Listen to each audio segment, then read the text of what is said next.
Hey everybody, how's it going? Thanks for stopping by again. This is our weekly live stream every Wednesday night, 8 p.m. Eastern, usually going till about 10:30, 10:15 or so, talking all manner Canadian and American politics. What you guys want to hear, we'll talk about. I want to, maybe focus in on a couple things from the start, although if the questions go in a different direction, it is what it is. We're usually pretty free-flowing on these streams. Of course, we could talk about the new CNN poll. I did a video about that has Biden winning the national popular vote, but losing by 7 over 15 key swing states. We can also talk about the fact that his polling numbers are still good in the national numbers, but are trending down, the lowest they've been since Super Tuesday, when he once again became the front runner. He had really good numbers late last year, but they dipped, recovered after Super Tuesday, but have since then started to dip again. We can also talk about Christy Smith and her awful loss to Mark Garcia in the California 25th District. That loss was crucial because it was the first time in a long time that the Democrats have given up a seat in California to the Republicans, and I think it was a crucial test of the moderate theory, which is that, if we run more moderates, we'll defeat more Republicans. And what ended up happening there, long story short, is Katie Hill was forced to resign, chose to resign due to scandal. Katie Hill, despite that scandal, it's not about judging her and what she did or didn't do, supported Medicare for All, ran on Medicare for All, and won that seat, a supposed swing district, back in 2018. Christy Smith was put up. She opposes Medicare for All and lost by a relatively healthy margin. We don't know the exact amount yet because there's a lot of mail-in ballots, but the election's been called by the Associated Press, and she's losing by more than 10 points.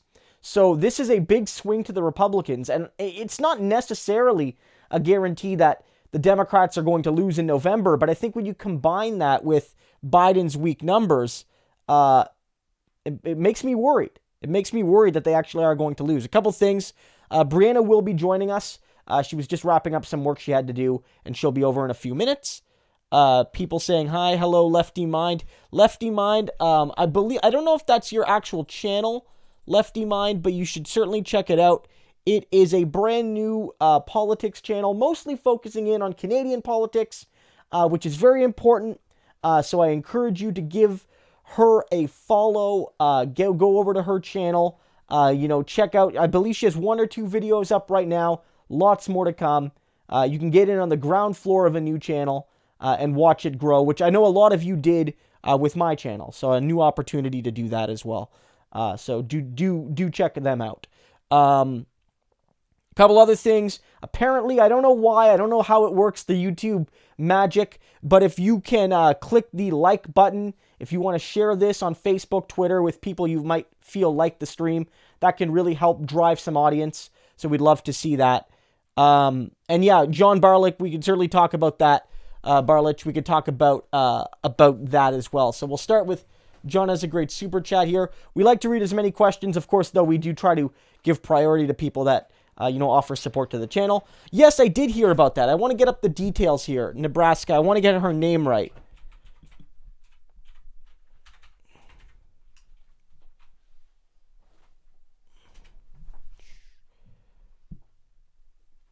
Okay, so yeah, I believe it was what was her name again? There was a progressive who won a primary in Nebraska. I believe she ran in 2018 and narrowly lost, and I think that's a great opportunity for her to win again. So it is exciting news. There actually isn't all bad news. There's actually a good video on it by David Dole on his channel that covers that victory. So go check that out after the stream. I'm excited. I think that's important. I think that there needs to be a greater push for progressives at the congressional level and at the Senate level.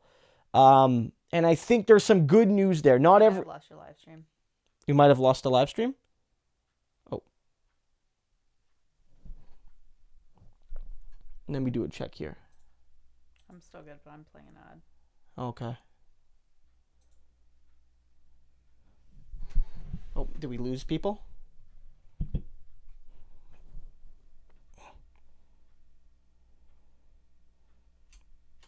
Yeah, we might have lost the stream here.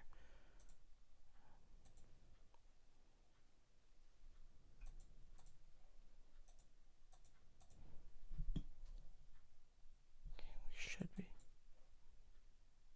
Oh, did we lose the stream here? I don't know. Let me do Samantha Sider says she's still live. Okay. We hear you. Are we still live? Okay, we lost it here on my end here. That was really weird. Okay, some people are saying they lost the stream. Some people are saying they're not. Okay, I think we're back. Okay, are we back? Okay, no one can see. We must have just lost it for a second there. Thanks, guys. Or some of us lost it. Okay, so yeah, there's definitely been some good news in this primary cycle, but not enough of it, of course. Jessica Cisneros, I would have loved to see her win. You know, Cenk Uygur, who I don't always agree with, would have been a much better candidate than Christy Smith, right? I think, and who knows if he would have won. There's a pretty big gap, but he would have been a better representative of progressive values. So those are all things that certainly disappoint me, but there are some like rays of sunshine every now and then. Mm-hmm. There's always some rays of sunshine. Samantha Sider. So you just did like the shortest intro ever. It was less than 3 minutes. Well, before you got into questions. Well, I mean, I wanted to. John had a good question, and it fed into what I was talking about. So did you actually finish your introduction? Well, I really want to underline like everyone's assuming, like the pollsters, all of these, like, they're assuming Biden's a lock, but I just don't see it. I don't see it. I'm not saying it's like a guaranteed Trump win, but I think that Biden is doing worse at this point than Hillary was 4 years ago in terms of the data. Mm-hmm. And so all of these pieces of evidence, guys, the more and more I see, the more and more I realize, like, I don't know if this is nearly the lock that people think it is, right? And like, that's where I'm at. Okay, are you ready for a question? Yeah. Okay, Samantha Sider with a super chat says, support Shahid Buttigieg and change Democratic leadership. Yeah, like Shahid is a great candidate, right? There's a couple reasons why you should support him. You should always support the progressive over the moderate in a primary. I fundamentally believe that to drive the discourse leftward.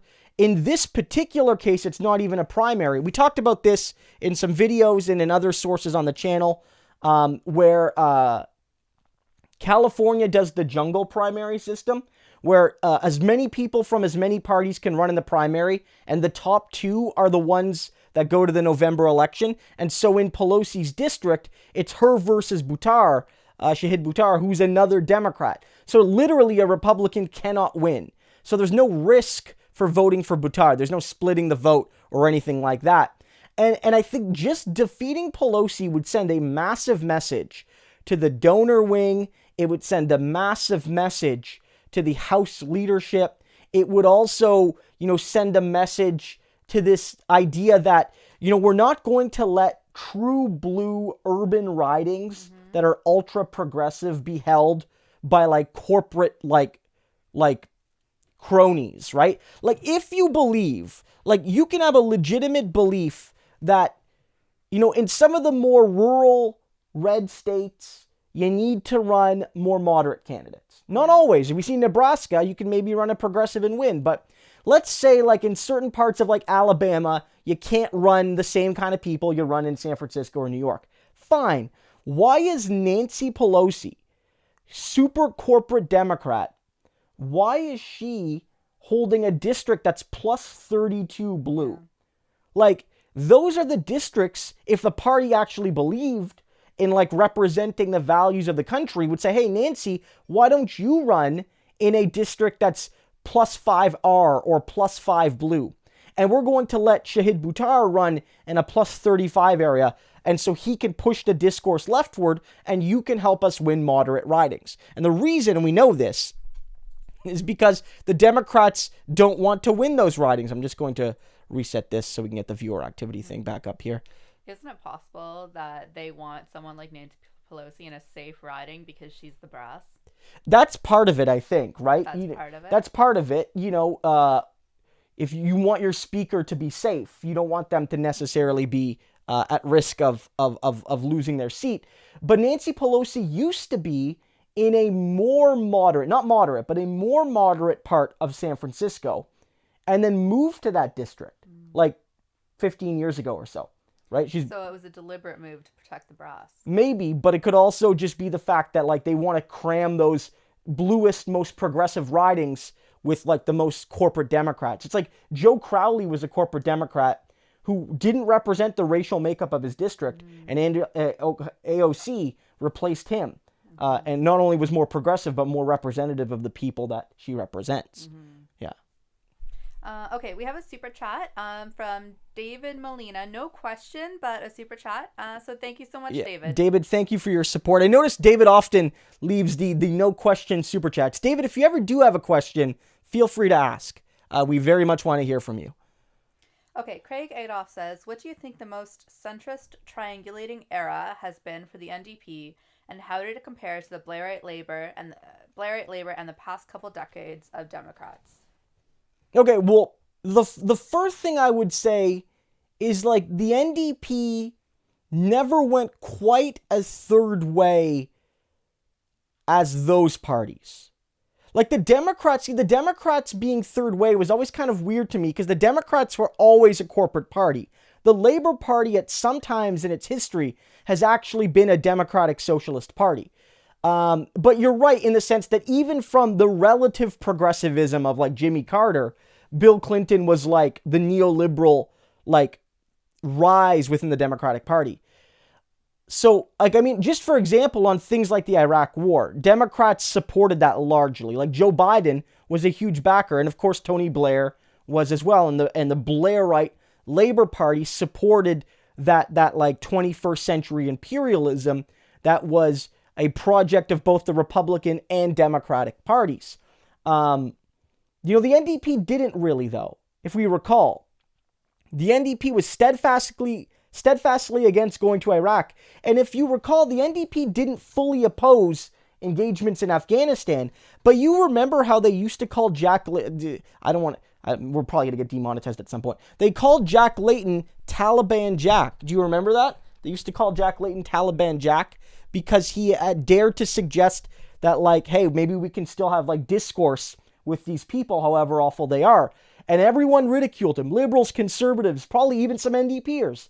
And lo and behold, 15 years later, Jack Layton's now passed away, unfortunately. He was right. And then people are having like they're having like discussions with the Taliban, basically, right? And so we never went into that third way imperialism. I mean, I would say the height of the third wave in the NDP was likely the 90s, almost certainly the 90s. And it manifested especially in the provinces that governed in the 90s. Federal NDP was very small in the 1990s. As you guys know, it lost party status, I believe it from like 90 to 95 or something, and then got it back, but was basically hovering around party status for basically a decade. Jack Layton slowly built the party up to the official opposition, and even right now, they're at 24 seats. That's not a bad result historically for the CCF NDP. Not good, but not bad. Well, it's the second best ever. Well, right now, no, 24 is average. Tom Mulcair's 40 was the second or third best ever. Okay. Yeah. So this is an average performance in terms of seats and votes. I would say it's the 90s because you saw not only a weak NDP federally, you saw. Now it's not fully their fault. There was a push on. There was a push from the federal government to download its budget cuts to the provinces and then onto the cities. But, the BC NDP government, the Saskatchewan, Manitoba NDP governments of the era did implement some neoliberal reforms. Of course, we know Bob Rae's government, the problematic nature there. That had to be the height of NDP third wayism. That had to be. Because before that, the NDP in the 1980s still had vestiges of democratic socialism. And after that, Layton, again, we'll get to the comment. Layton wasn't perfect, of course. The NDP was far too eager to go along with what was happening in Libya. The NDP is far too eager to support Israel. But in general, the party sort of gradually moved away from third wayism. And I would say even under Mulcair, I don't know. I think the NDP of the 1990s was more third way than under Mulcair. But Mulcair's era was only like 4 years, so it's hard to know. Yeah. Okay, 2 comments before we get to the super chats. One, you called them ridings. They're congressional districts. Yes, sorry. Yeah. Here in Canada, we have 338 federal ridings. They are the equivalent, more or less, to your 435 congressional districts.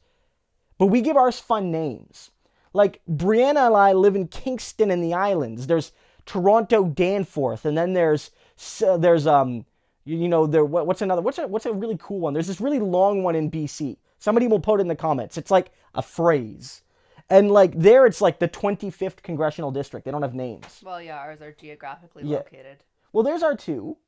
The 25th Congressional District does not geographically locate it. Sometimes it unless does. You know what the 25th District is. Well, yeah, is. I'm just saying, you're right. But we have names. Whereas Toronto Danforth geographically locates it in Toronto on the Danforth. Yeah, but I guess. Really? Okay, yeah, you're more or less right. I'm just saying. Rainy River, Thunder Bay. Yeah, right? yeah. Kenora Rainy River now. Whatever. They're redistricted. Right. Kenora Rainy River. Anyway. Yeah. Okay, also, people are complaining that I don't have a mic, and Joseph Mangano says there's long been a campaign to get me one. However, it has failed. Okay. Every time I try setting it up, guys, I can't get the echo addressed. I have to be fair, you haven't tried in like 6 months. No, I've tried really hard. Not provided with the super chat says the Democratic Party is more like a Republican Party, and the Republican Party is more like a fascist party. I mean, yeah, I would... The Republican Party...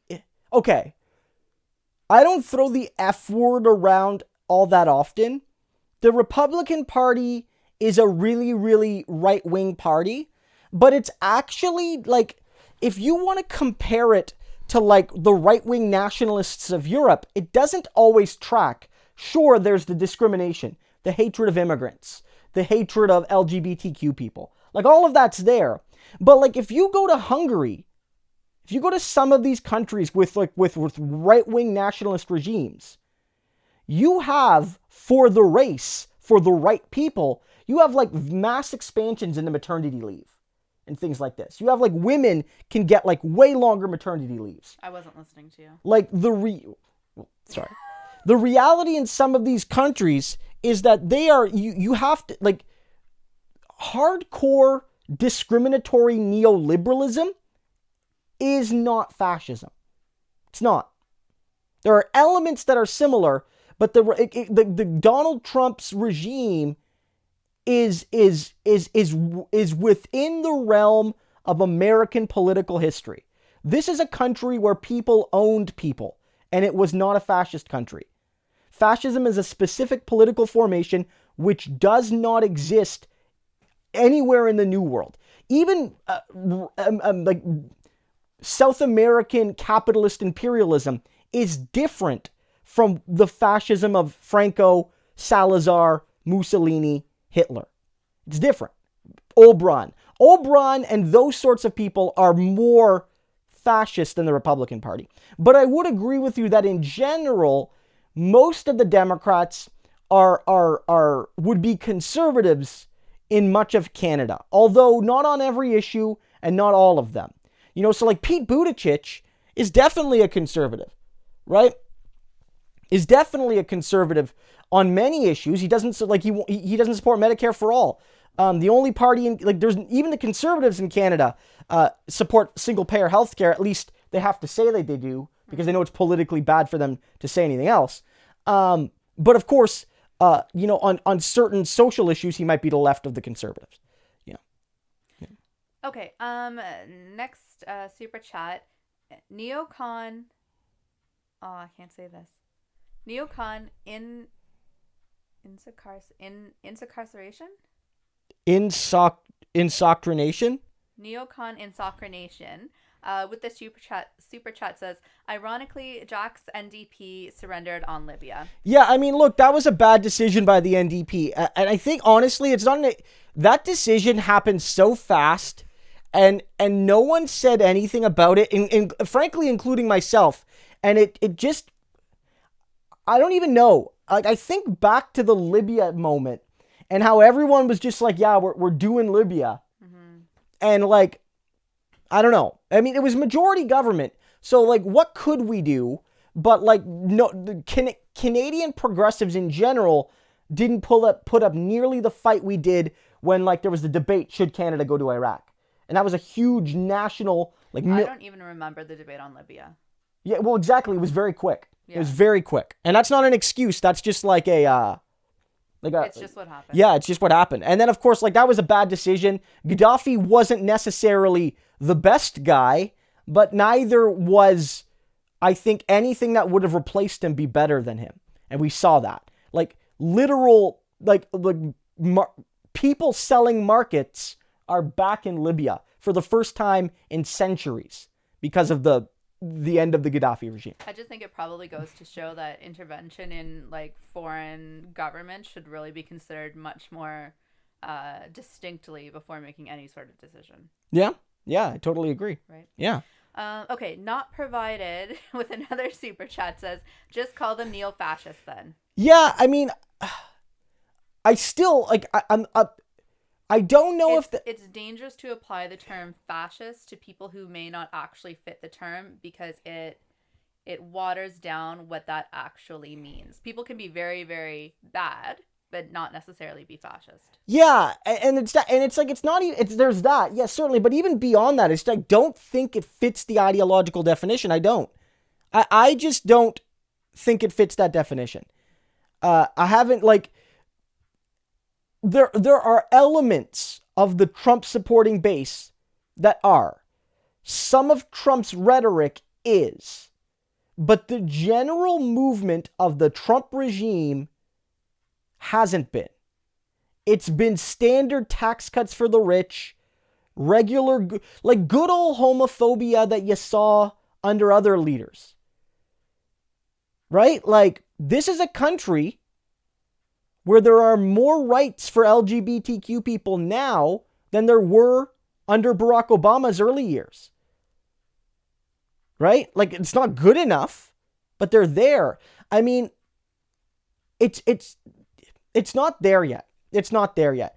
And I think that, if anything, like, the stuff that we see is like, oh, well, the gerrymandering, the rigging of elections. That is the historical norm in the United States. For most of American history, elections have been rigged against regular voters, especially if they're black or racialized, more broadly defined. Okay, Common Sense Independent says, thank you, with the super chat. Thank you, Common Sense Independent. We really appreciate your support. Like just Lefty Mind says, like, Pinochet, it's bourgeois. It's a bourgeois dictatorship.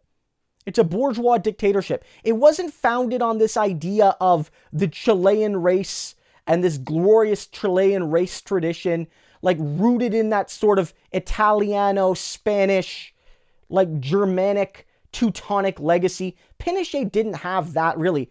The crux of the Pinochet regime was neoliberal capitalism. That does not make it fascist in a sense. It might be just as bad. When I say something isn't, it's not just me saying, I don't think it's bad enough to be fascism, ergo I don't want to use the word. That's sometimes. Sometimes I think it's just a different thing. I'm not defending it. I'm saying it's a different thing. You know what you should do? And what? You should make a video explaining why Trump is bad, but he can't be called a fascist. Yeah, maybe. Yeah. If you would like Christo to do that, please leave that in the comments. Video's gonna get so demonetized. Why? Because, well, if I use that word a lot, it'll probably get dinged. Fascist? Yeah. Because YouTube is, well, it's been a I don't want to care. No. I don't want to care. But it's been a big thing on YouTube where people have tried to cover the alt-right, like, using their language, like, quoting them. It makes it impossible to monetize their videos because they say obscene things. Right. Okay. John Barlich says, with Texas going to be a purple state, could it go blue? I think it can eventually. This time, I'm skeptical, but I think it has the opportunity to go blue. Maybe not consistently, but I think it is becoming a purple state, and I think that with the right candidate in the right elections, you could see Democrats win some Senate seats. You could see Democrats win, the Electoral College in Texas. I think that you're seeing more and more Hispanic voters that at least are more likely to vote Democrat than not. And most of those people that's still a young population. Mm-hmm. So like every year, more and more, boomers are passing away, senior citizens, and they are disproportionately white in that state, and they're being replaced by, younger, more diverse populations. And again, it's a trickle, but that could lead to it. And you also see the rise of like a Silicon Valley in Texas to some degree. Mm-hmm. Those voters aren't what I would always call super progressive, because there's sometimes those libertarian tech bros, but they're not hardcore like Republicans. So even if those people are 50-50 Republican Democrat, if they're replacing a traditional rural Republican base, that's still better for the Democrats, right? So this election, I don't really see it. There was some polling that showed during the primary that at least Bernie and Biden both, in some polls, were beating Trump. But on aggregate, I think Trump's going to win Texas. I do. I really do. Okay. David Molina says, do you think Trump will fire Dr. Anthony Fauci? There's David with the question. David, great question. I don't think he's going to fire Fauci. It's tricky, right? Because there's some people that want him gone because he's speaking the truth about the current health crisis. But he's basically saying, look, like if we open up too early, like lives will be lost. If we open up too early, we're going to have to close up again. If we open up too early, the costs will be massive in both human and economic terms. The hospitals are not ready for the capacity. And you've seen some people say this guy's got to go because he's dared to question this. And he's at odds with the very, very largely pro-Trump anti-lockdown movement. Like these people that are like protesting. Not every single one of them is a Trumper. I know that. What happened to the Wisconsin people? Yeah, 75 people who were at one of those anti-lockdown protests in Wisconsin came down with the illness that we're all talking about. And as a result, I mean, you do have like Brewer and I were talking about it. There's this impulse for Schadenfreude to be like, I told you so. But then you think how many people suffered because of them, directly and indirectly. And then you think, okay, well, these people deserved it, but the people that they gave it to certainly didn't, right? Well, and it's a lot to even say those people deserved it. No, you're right. You're right, 100%. Yeah. Perhaps those people didn't understand. Yeah. Right. At least probably one or two of them deserved it, though, probably. One or two. Are you trying to get demonetized? No, that won't get demonetized. But basically, it's, even Liz Cheney, like daughter of Dick Cheney, who's a senator somewhere out west or a congressperson somewhere out west, I don't know, basically came out to defend Dr. Fauci from attacks where they basically said, he is a respected man of science, he's an expert, and we should trust in his opinions at least somewhat. Mm-hmm. Yeah. Okay, Thomas Fillion with the super chat. He didn't leave a question there, but I think there's a question in the comments. Okay. And he wants to know the reasons you think the U.S. will go to war with Iran. I mean, I'm not sure they will. Can you give a little background? Why are they going to war with Iran? Well, for a long time, Iran's been in opposition to U.S. interests.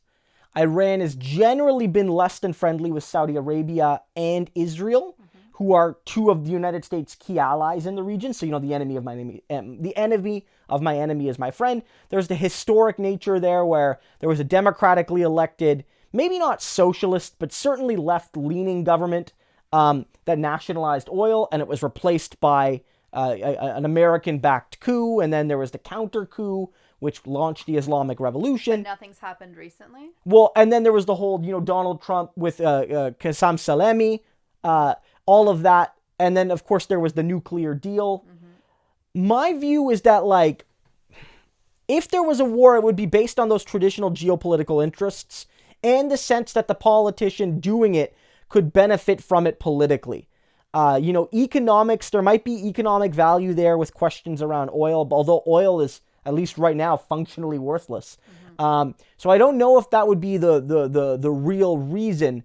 I don't see it happening right now. We got very close earlier this... God, can you guys believe that was like January? Like, this year has been the longest year and the craziest year. We started off with near World War III, and now we're on like thing 5, right? So, I don't see it happening, but if it would be based on those traditional geopolitical interests. One thing you are seeing is that, the United States wantonly disregarding basic human dignity. I mean, even if you have criticisms of Iran, and I do, it's not a society that should go without criticism. That people are continuing to put sanctions on them during this crisis is inhumane. It's inhumane that countries, and I believe Canada still is as well. And we are, progressives in Canada have been saying, look, at least temporarily, you got to cut the sanctions on Venezuela and Iran and these countries. Because like people need support. Yeah. Samantha Sider says she's taking up a GoFundMe to get me a mic. Just FYI. Okay. Other people taking care of me because you won't. That's fine. Okay. I forget where I am because I was so... I wanted to like burn you so badly. Yeah, okay. Not provided with the super chat says, keep in mind that in regards to sexual assault allegations, at least Trump's victims weren't underage like those of Biden. We need to keep talking about this. Hope this doesn't demonetize I mean, you. look, that on its own probably wouldn't, first of all. I mean, look, there's a lot of issues, but let's be clear. There are some people... and some things swirling around Trump that do include underage girls, right? There is this whole narrative where Donald Trump bragged about the fact that he used to go and sneak into the locker rooms at Miss Teen America pageants. And by design, at least some of those girls are not 18, right? So let's be clear that these men are all kind of creepy and they're all kind of awful. And I don't think it's productive necessarily to play the allegation Olympics, right? Where it's like, okay, Biden has this person and it's very bad, but Trump has more people making allegations, which makes it worse. But then Biden's got this one particularly bad one, but then Trump has a lot of them and they might include underage people. And then it's like Trump also has some, but it's like more, I don't know. I think both of them, whether in politics or in business, use their wealth and or political power to exert undue pressure on women in a position of deference to them. That is fundamentally wrong, right? And I think beyond that, it's like we do a disservice to everybody. The people who are talking about Trump and the people who are talking about Biden. Yeah. Okay. Phil Spargo with the super chat. No question though. So Phil, if you have a question, do let us know. Yeah, for sure. Thank you so much for the. Well, he has a second one here. There we go. Yeah. He says you're a much needed voice. Phil, thank you so much for that. I really appreciate your support.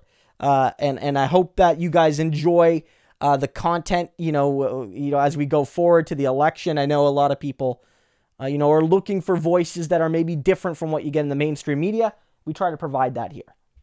Do you see that everyone is loving that I burned you right now? Yeah, people generally love that. People generally love that. That's like the thing they love. The Christo talking about politics and like Brianna burning Christo about politics or anything really. Yeah.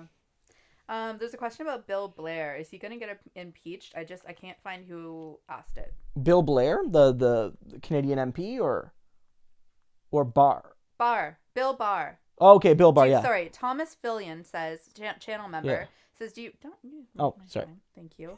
Do you think there's a possibility of impeachment of Bill Barr?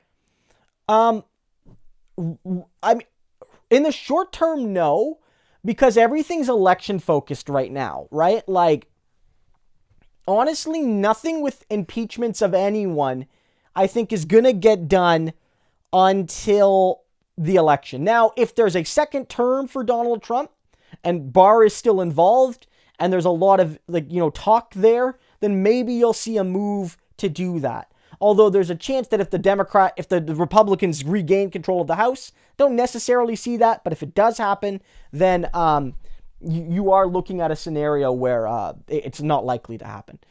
So I would say probably not. I think after Donald Trump got impeached, but the impeachment wasn't confirmed by the Senate, I think that was the end for any functional impeachment thing happening. Because you look, it's already May. The election's 6 months away. And that's not a whole lot of time. There's the summer, there's the campaign, there's the conventions, and that's in a regular time. We're in a time right now where politics as usual just isn't working like that. I can't see it happening. If it was really as bad as it was, you might see him resign or, quote unquote, resign when you're fired, but I don't see it happening. I don't see it happening. Okay, we have a new channel member. S. Carter just became a member of the channel, so that's wonderful. Thank you so much for your support. Thank you, S. Carter. Becoming a member, it's for those who know how Patreon works, it's sort of like Patreon, but here on YouTube. It's a great way to support the channel. It gives a stability of support, so if you ever were looking for a way to give ongoing support to the channel, for as little as $1 a month, really, you can support the channel here on YouTube or on Patreon. There's a link in the description. And you get your name at the end card, and it just helps to sustain the channel as it continues to grow. It's good because some weeks you get a lot of views, some weeks you don't get as many. But if your Patreon is consistent, it's good to provide a steady stream of inflow to the channel. Mm-hmm. Yeah. Also, maybe take this opportunity to tell people to hit the like button. Oh yes, hit the like button. It's great. It helps the channel. It helps the live stream get more push by YouTube. If you click the like button, just take a couple seconds to do that. Unless you don't like it, then that's fine. If you're undecided, but click that like button if you are enjoying this. Okay. Sorry. We have another super chat. Maria Vargad says. Vargad. Sorry, Maria Vargad says, do you think Howie Hawkins can beat Trump? Who is Howie Hawkins? So Howie Hawkins, he's not confirmed as the candidate yet, because they're still going through their primary process, but he's the person that's most likely to become the green candidate for president in the United States. And look, can Hawkins beat Trump in this election as it's structured? No, 0%. No third-party candidate is going to win this or maybe any presidential election.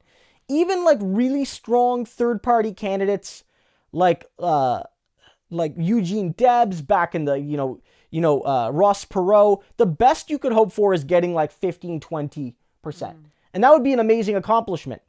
Now, the question is, if Hawkins could somehow be the nominee for the Democratic Party and bring a progressive platform, he would have a chance. I don't know as much about him. I don't know if he has the energy that, say, a Bernie Sanders does, but somebody with Hawkins' policies, at least in general, I think could win.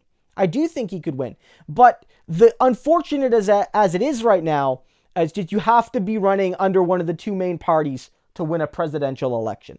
Mm-hmm. Independents can win statewide elections. We see Bernie Sanders, he became an independent senator. But that's the exception and not the rule. Mm-hmm. Yeah. So we have another super chat from Sir Fappington. Thank you so much for your support. With the $5.49, I don't know if there's a significance to that particular amount of money. Yeah, I don't. Yeah. Anyway, they say, is there anything like impeachment in Canada? That's a good question. In general, no. Right? In general, you can't really get rid of MPs, members of parliament, during a term. They could be kicked out of their parties and sit as an independent, but you're sort of locked in for your term, which can be anywhere from 0 time. Elections can happen in Canada if the government falls, but usually it's 3 to 5 years. Let me just do a quick check. I know that in British Columbia, there is a provision for recall votes. Recall Canada, BC. Let me just do a look. Does it inspire confidence in your followers, you think, when you Google stuff? Well, look, would you rather me get it right or wrong? In Canada, I mean, I could Google stuff too. It could just be a channel of me just Googling things and reading it out. Yeah. So basically, in British Columbia, it's the only province. I don't know if some municipalities have it, but in British Columbia, there is recall legislation. Basically, if constituents from a particular riding want to have a member of their legislature replaced, they can do it through recall. I can't remember the last time if it's ever been used. I know there was a case in British Columbia where, sort of like Richard Nixon, it looked like he was going to be impeached, so he sort of quit. There was something like that in British Columbia. In general, though, there is no such thing as recall or impeachment in Canada. It doesn't exist. However, governments can fall. Governments can fall in the middle of their term if they lose confidence of the House. And prime ministers can be fired by their own party in the middle of an election, in the middle of a cycle. So hypothetically, at least, let's just say hypothetically,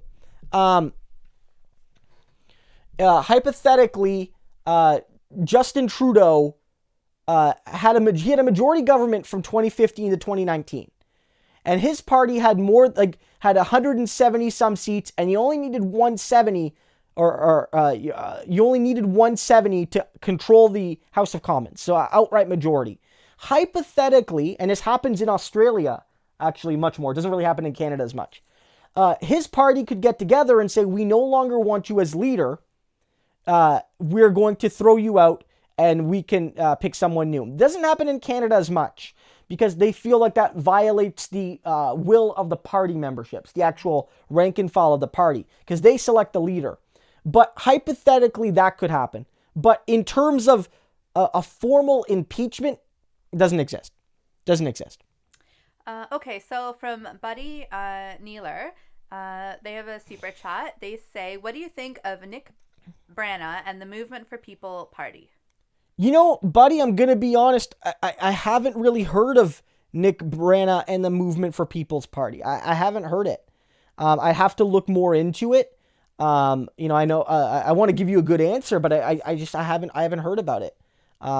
If you want to let us know a bit about them, maybe there are 2 or 3 key platform pieces we could talk about it. But honestly, I don't know too much about them. You're not going to Google it right now? Well, I mean, I could Google, but I don't want to make an opinion. I can Google a fact. I'm just teasing you.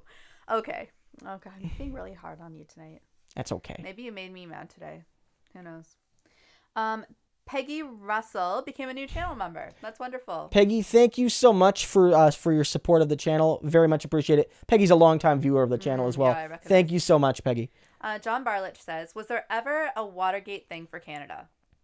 There was an Elbowgate. There was an Elbowgate, yes. There was an Elbowgate where Justin Trudeau elbowed somebody, and he was wrong to do it. It was also maybe a bit overblown. And the point is, though, in terms of S&C, there's big scandals in Canadian history. Like Canada's first ever prime minister basically got into a scandal back in the 1870s because basically he was using the railway project to build the Continental Railway as a kickback thing, and project wasn't moving fast enough, and people friendly to the Conservative government were getting rich off of it, and he actually lost the 1873 election over it. Yeah. He resigned and then ran and lost, and came back eventually after 4 years, but that was like the first big scandal.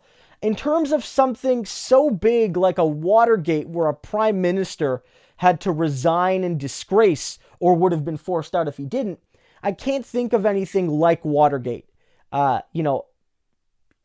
can't think of anything that like in the same way.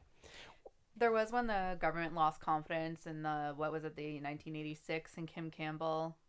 No, that was like in the 19... Was it in 19? Yeah, well, Kim Campbell wasn't prime minister till the 90s. That was Mulroney's years, 1986. Oh, yeah. Okay. Yeah, there was so for instance, there was a thing, I think what you're talking about is that, there have been scandals. So when Pierre Trudeau retired in 1984, His party was scheduled to run an election in 85, 84, 85. John Turner became the new Liberal leader. And then on the way out, like the Trudeau-Turner transition, a bunch of patronage appointments were given. They were appointed to boards for like 5-year terms so that the new government couldn't make appointments and they could give goodies to all their loyal soldiers. Mm-hmm. And then it became a major issue in that election, and it's one of the reasons Brian Mulroney, the Conservatives at the time, won a huge majority, is because John Turner did that. And it was like one of the defining debate moments in Canadian history where Brian Mulroney came out and basically said, you had a choice, Mr. Turner. You could have said no to Pierre Trudeau. You could have said no to these cronies and, given these jobs out based on merit, and you chose not to. And like that just ended it for Turner. And like it was the biggest. Is that the Kim Campbell thing? No, this is like 8 years. Kim Campbell's like 8 years later. Oh. Yeah, Kim Campbell's like Mulroney basically leaves knowing he's going to lose. The party basically puts up Kim Campbell as a sacrificial lamb. Yeah. And then she gets bopped in the election. Women in politics, yeah. Right? Canada's had one female prime minister, but she wasn't elected. She was appointed by her party at the end of a term and ran an election as the prime minister, but suffered the biggest loss in the history of the Conservative Party. Which wasn't her fault. No, it wasn't her fault, really. But okay, that was a lot of insider baseball for sure. Okay, Joseph Mangano says, I haven't got a chance to watch your video on the Biden-Sanders task force, so I'd appreciate your thoughts encapsulated here.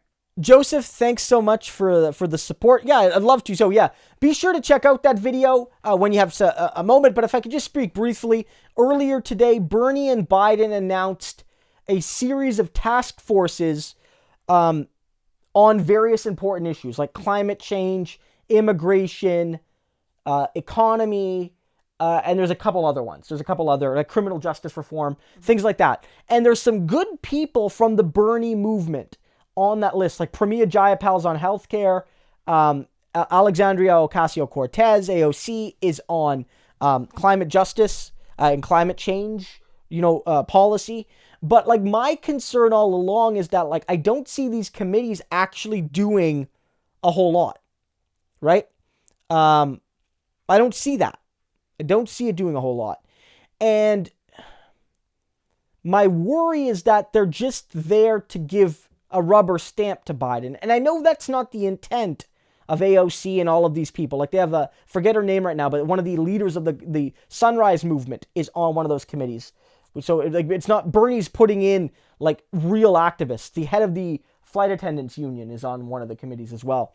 And she was somebody who supported progressive policies. There's good people on these committees, but I worry that it's about giving a rubber stamp to Biden. And like Holly Otterbein, I note this in the video, basically said one of the goals for the progressives on the healthcare committee is to convince Biden to do Medicare 55 and older. Because Biden says he wants to move it from 65 to 60. But Hillary ran on Medicare 55 and older all the way back in 2016. So why are progressives setting their vision to what Hillary wanted 4 years ago? It seems like it's a great political move for Biden because he can say I brought progressives on board in a way Hillary never did or could.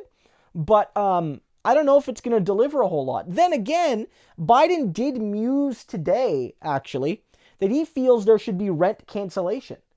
Not just a rent freeze, but rent cancellation, which if he's genuine is actually a good policy. So maybe I was too cynical, but I think I was the appropriate level of cynical.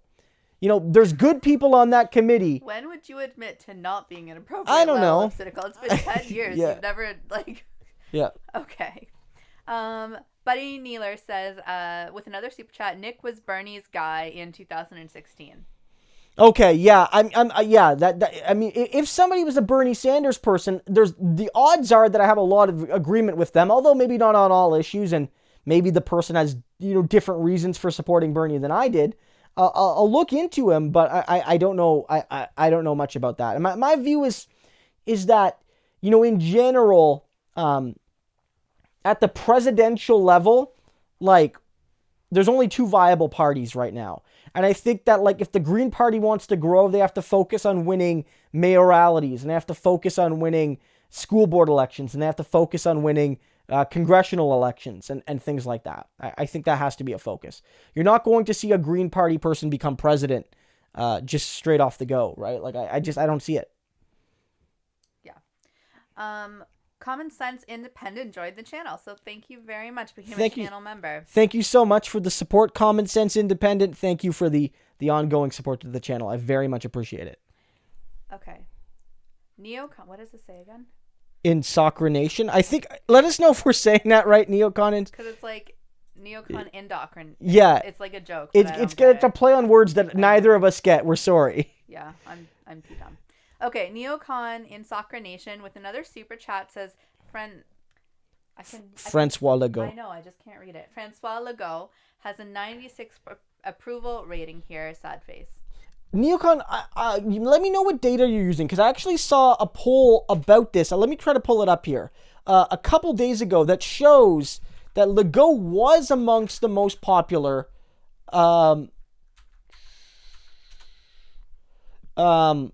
about this, but that he slipped a lot in the recent weeks, or in the last week or so. So let me see if I can find this here. Okay, this is on Polling Canada Twitter, and this is data from Leger, May 10th. And it says that Legault has a 77% approval rating, but that's down 11 points since last week. I think opening up the schools is probably not very popular. Whereas the most popular leader is John Horgan, BC NDP leader John Horgan, who's at 88% +1. But even Jason Kenney, who's been objectively awful, is at 62%. He's -7, but he's still at 62. So in general, people are giving their governments the benefit of the doubt. Ingso. Okay, yeah.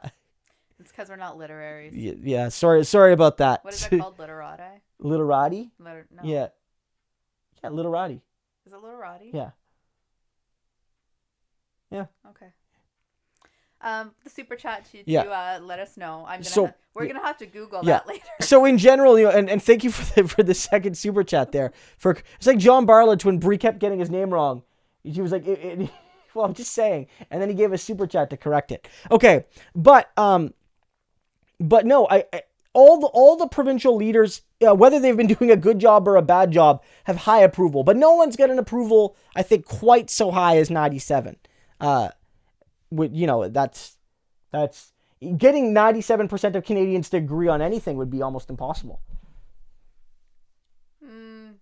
Poutine is good. No, but you get at least 4 or 5 people who would say no to that. 4 to 5%. Yeah. Tim Hortons. No, people hate Tim Hortons now. The brand, we used to be the 4th most popular brand in Canada. Now it's like out of the top 50. Oh, you're right. People hate Tim Hortons now, yeah. Or at least they're torn on it. They're divided. Hockey's pretty good, but a lot of people will be like, no, people don't know about it. Oh, Canadians. People don't know. Do. Americans don't know about it. John said, I heard you mention me, John. Thank you, John. I very much appreciate it. We did mention you. It was like, my ears are burning. Oh, God. He was making fun of me. Yeah. Okay, Pork Chop Sufi says, do you think if Ontario's NDP adopted a privatization model, they would have locked in a win, as well as better regulations for micro growers to compete banning foreign investment? I mean, I don't think if they would have adopted privatization, they would have won. Because even in that election, we have to remember that, like, the Liberals privatized Hydro Ontario, or part of it at least, and they took a beating for that. And Doug Ford in that election, people always call Doug Ford stupid.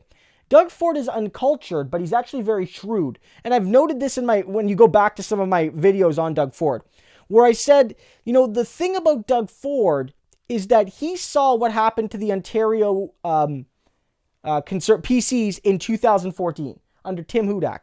Tim Hudak, love him or hate him, I hate him on my end, ran a very transparent platform. He's like, we are going to bring in right to work. We are going to fire 100,000 public sector workers. Mm-hmm. We're going to tear this province limb from limb, and you will all suffer under my wrath. Mm-hmm. And the voters were like, don't know if I like that.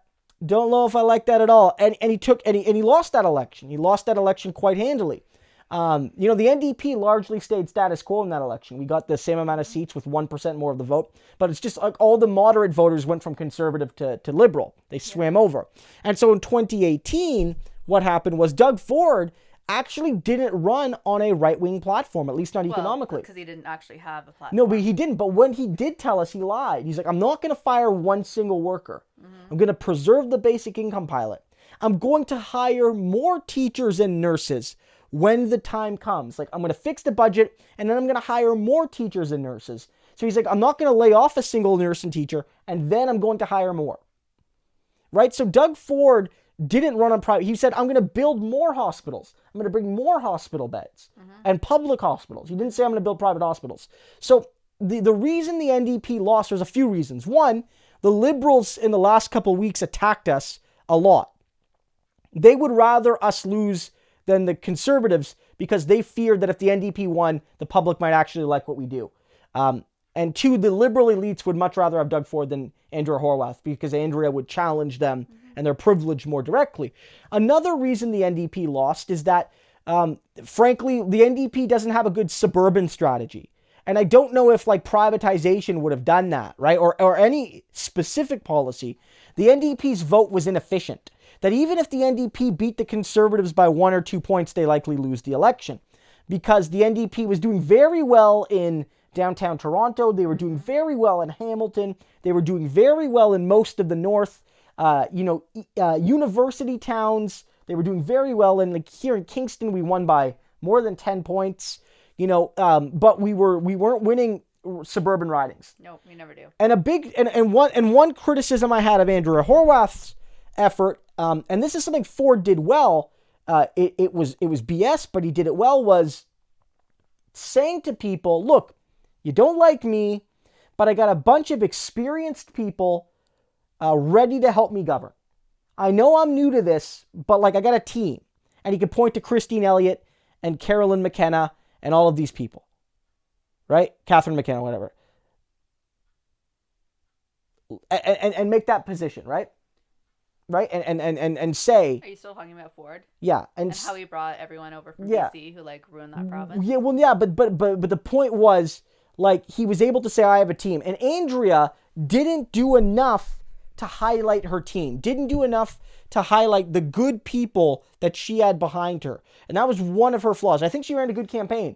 And I think that was the reason the NDP lost. Voting efficiency and Andrea being far more popular than Ford as a leader, very well liked, was not able to convince people that the NDP had a caucus ready to govern.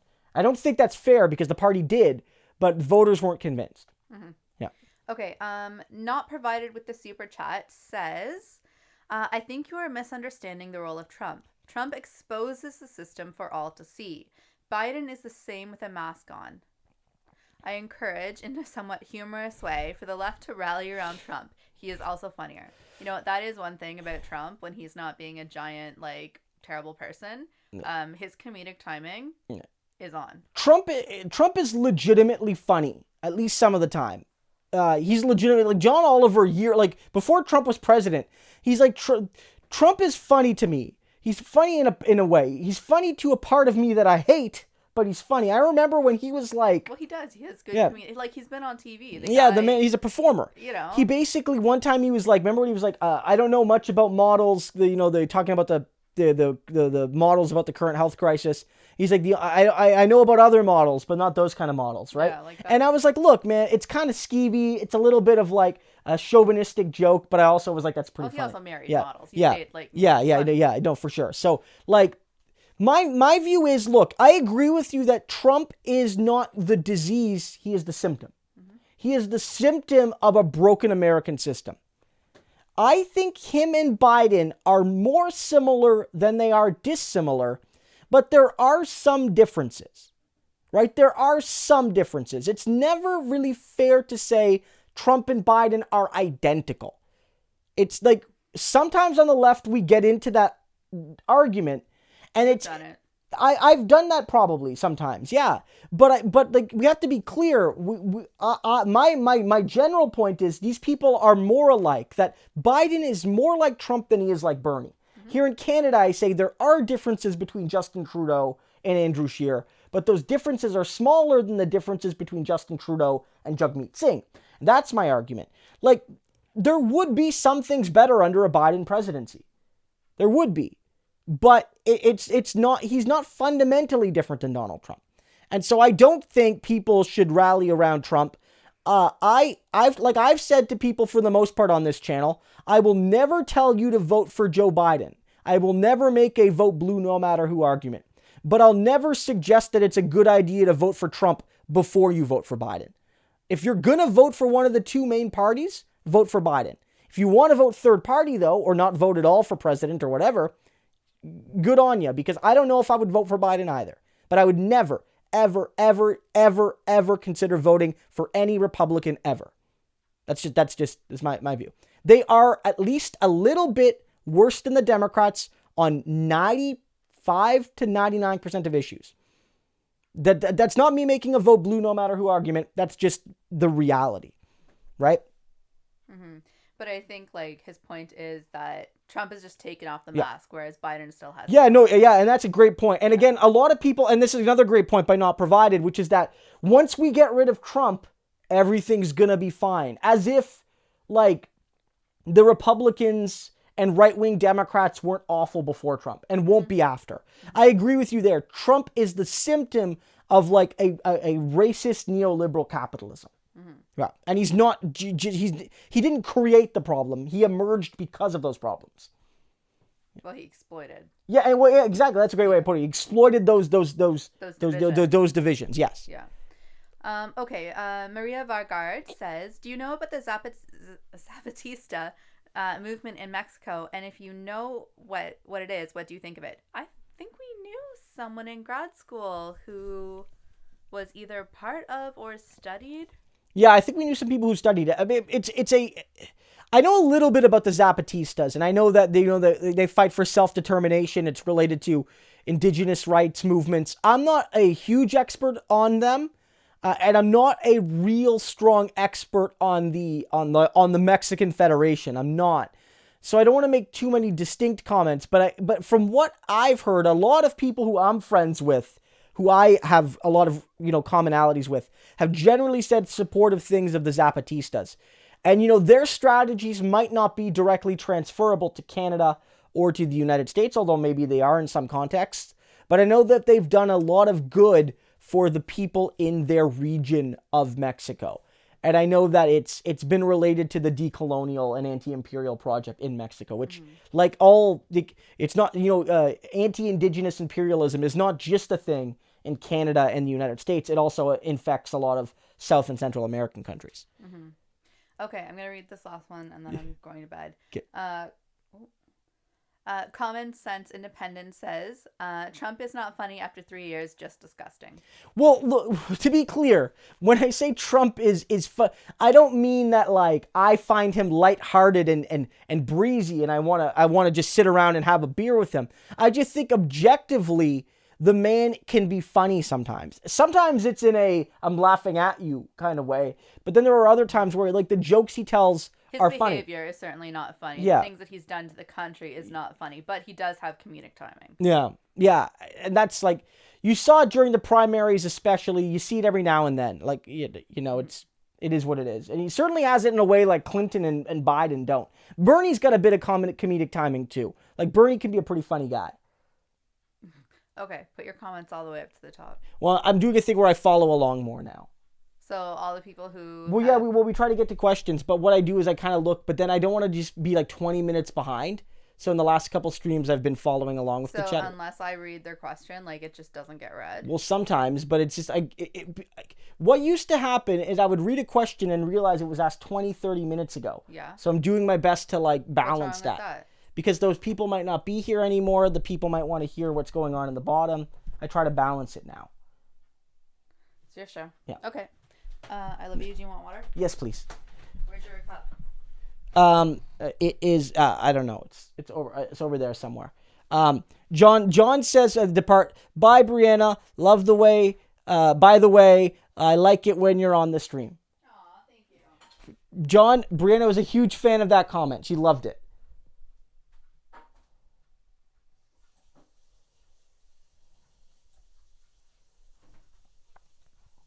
Bernie, yeah, typical Canadian. Bernie does have good sarcasm. There's different kinds of funny, right? And Bernie's a good sarcastic funny. And sometimes Bernie's frankness is just funny. Also, Bernie, because he's an older guy and he does when he does cool stuff, it's jarring in a cool comedic way. It's like Bernie signs up for Twitch. Remember that? And everyone loved that, right?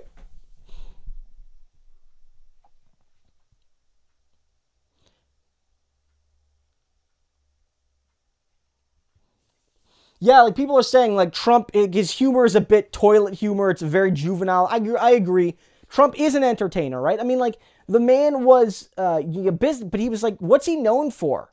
He's known for The Apprentice, but he's also done Saturday Night Live. The man's been in the WWE. He's done cameo appearances on professional wrestling, right? That's a man that's an entertainer, right? And so it makes sense that maybe it doesn't make you a good president, but it makes you a good campaigner. Yeah. Tell Thomas Fillion that I don't care that he called me your lady, but you are clearly my man. Did you guys hear that? Brianna was just to be, no offense taken, but Brianna says she's not my lady, I'm her man. So she's exerting ownership over me. Oh. Yeah. Oh, maybe. Yeah. Everyone say, Amanda says, good night, Brianna. You both do great work for the people. Oh, okay. Good night. And then Ryan says, good night, Brianna. We love you. Lisa Hildebrand, longtime supporter of the channel. Good night at Brianna Broderick. Everyone's saying good night to Brie. We're going to keep going till probably about 10, a little bit after 10. So, yeah, I see the Thomas comment here. Biden is a corrupt idiot. Look, I don't disagree. The Bernie with right, okay. Bernie also, when he was could this really happen? Or, the neoliberals are freaking out. We got billionaires crying on TV. When he went on the New York Times editorial thing, and he's and I won't swear like he did, but he's frankly, I don't have a lot of tolerance for BS. You know what I mean? It was great. Comrade Internet says, I still want to see Bernie's Minecraft build. I don't know if you guys saw that, but his grandson has a TikTok, and I think he said that if Bernie got to a certain amount of likes or something on TikTok or Insta or something, that they would live stream Bernie playing Minecraft. So I mean, yeah. Miranda says private property is capitalist fraud. I mean, look, it depends what your definition of private property is. Capital being privately owned, I would agree with you. Everybody, every person should have the right to own, a modest amounts of private property, a home, the personal possessions, things like that, of course. But I agree with, the positions, propriété c'est la vol, right? The property is theft, in a capitalist sense, right? Everyone, Comrade Internet saying night Bree. Okay, we got a super chat here from Catface. Fun fact, Trump was around for the launch of the Sega Genesis. Was he really? I didn't know that. It wouldn't surprise me that, Trump's a businessman. He's this is a cool new video game thing. It's a great opportunity. Trump hasn't always been the best businessman, but, he's always sort of did those things. He did Home Alone. Trump's always been, a pop culture icon, right?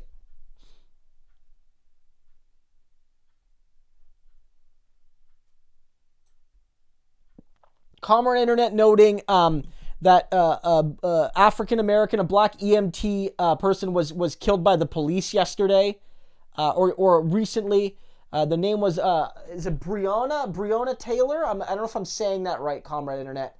But if we look this up, the basic story and I mean, I haven't done all the research, but the basic story is that in Louisville, Kentucky, a black EMT worker, so, you know, a person that is a hero during normal times, but especially now, was sleeping in her own home, and basically police came in and ended her life, right? And so, you know, this is yet another example. And there was another prominent example about this last year where a police officer did this to another person in their own apartment. And like, it's like every time you see this, you'll see like right-wingers and you'll see them say, well, you shouldn't have been doing X or you shouldn't have been doing Y. And every time it gets more and more benign what they're doing. It's like, well, you shouldn't have sold illegal cigarettes, and then you shouldn't have been wearing a hoodie, and you shouldn't have been, you know, looking all threatening, and now you shouldn't have been jogging, right? And literally, you have African Americans, black people in the United States dying for being in their homes, being in their apartments, what have you. Right? You know, it's absurd. It's absurd. It's not, and it's a clear sign. And again, and it's important to note that like there was also the person a couple years ago who was knocking on a door for help and then ended up getting, like, it's just such a mess. We have similar issues here in Canada regarding Indigenous people. But you know, it's like the mixture of American racism with gun violence is so deadly for African Americans in particular. Typical Canadian says, who's the best realistic possibility Biden could choose for VP? As much of a snake as she is, I still think it's Warren. Because, I mean, like, if he picks anybody else, they're also going to be awful. Like, look, is he going to pick Klobuchar? She's awful, and she's abusive to her staff. Is he going to pick Stacey Abrams, who, like, took the Bloomberg bribe and says her favorite book is Atlas Shrugged? She's not a good choice. Is it going to be Gretchen Whitmer, whose father was an executive at a private insurance company? I think it might still be Warren, as awful as she is. I think the people here are the people with a realistic chance. Warren, Gretchen Whitmer, Amy Klobuchar, Kamala Harris, and Stacey Abrams. I think Kamala Harris would be slightly less worse than Amy Klobuchar. But I think Klobuchar might have the edge because she's from the Midwest. I see Warren is from a blue state, and so is Harris, and I wonder if he's going to pick them.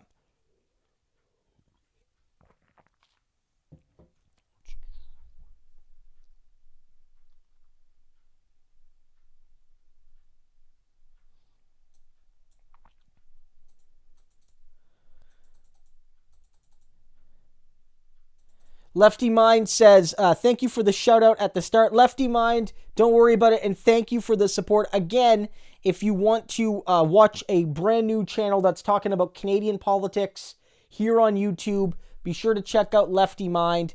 It is a fantastic channel, just started. It's very new, but, you know, much like my channel, you know, you gotta start small, right? And so do check them out. I believe they were nearing 150 subscribers when I saw it earlier today, so maybe now they're a bit higher. It'd be nice to see that happen. We also hear John Bartlett says, hey, what city is better, New York or Chicago or New York? You know, actually, I visited neither. I haven't been to either.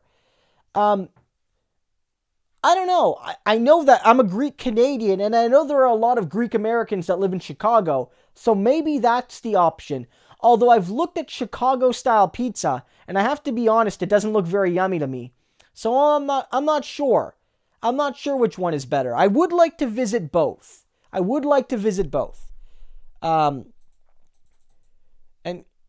Kameshwari, I want to make sure I get that right. Kameshwari, Kate says, the Constant Liberal arrived today. Scads of notes and bibliography. Thank you. So she's talking about my book. I mentioned it on the live stream yesterday.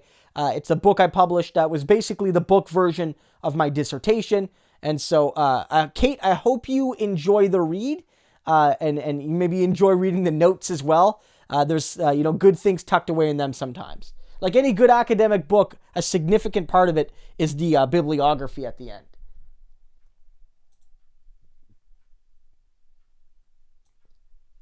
Jesus. Well, the Sega Genesis failed. Did the Genesis fail?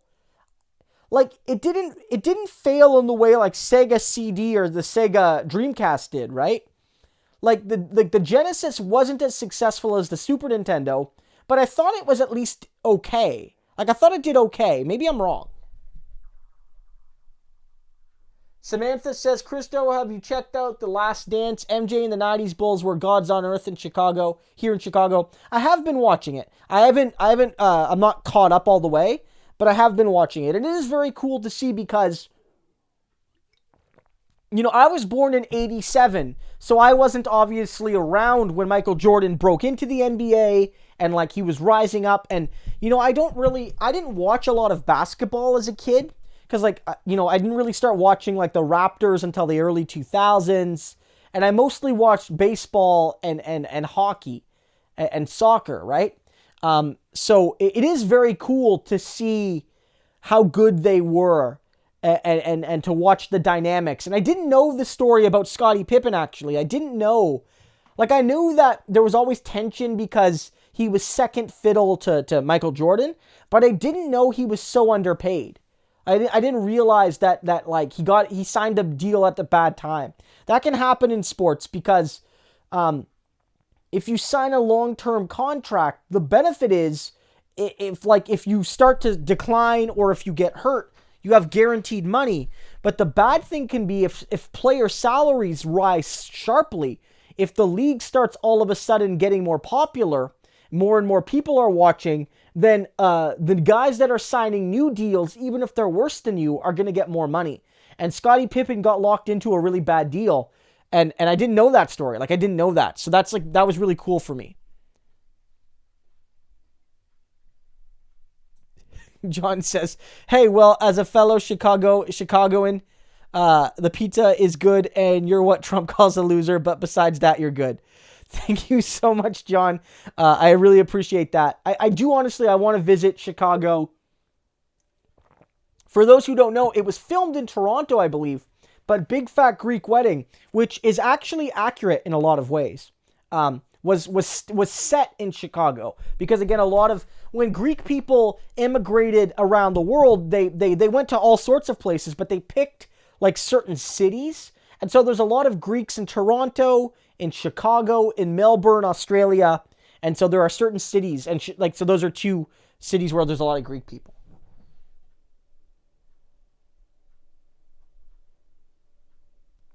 People are saying Genesis did okay, Sega's decline was later. That's my thought, because like Nintendo dominated, because like the Atari, people are talking, Thomas says, I'm so old I had an Atari new. I didn't have one new, I had like a used Atari when I was a kid, but the first time I got a video game system was the Super Nintendo, the regular Nintendo, the NES, and it blew my mind. I was like 4 maybe, and playing like Super Mario Brothers, and it blew my mind as a kid. I still remember, like, it seared into my mind the first time I played that. But my knowledge was, like, the video game crash happens, console market basically dies in North America, Nintendo comes along, dominates the NES era, Sega Genesis comes along and gives Nintendo some competition, although not enough to beat them. And then after that, the PlayStation comes in and sort of beats them both. But the Super Nintendo is better than what Sega offers. And Sega puts out the Dreamcast, which objectively, from a technical perspective, was a great system. I didn't have one, but I know that it was like really well done, a lot of great games, but it was just poorly timed and never sold. And after that, Sega basically got out of the hardware game. And so that's why you can find Sonic on all the platforms now.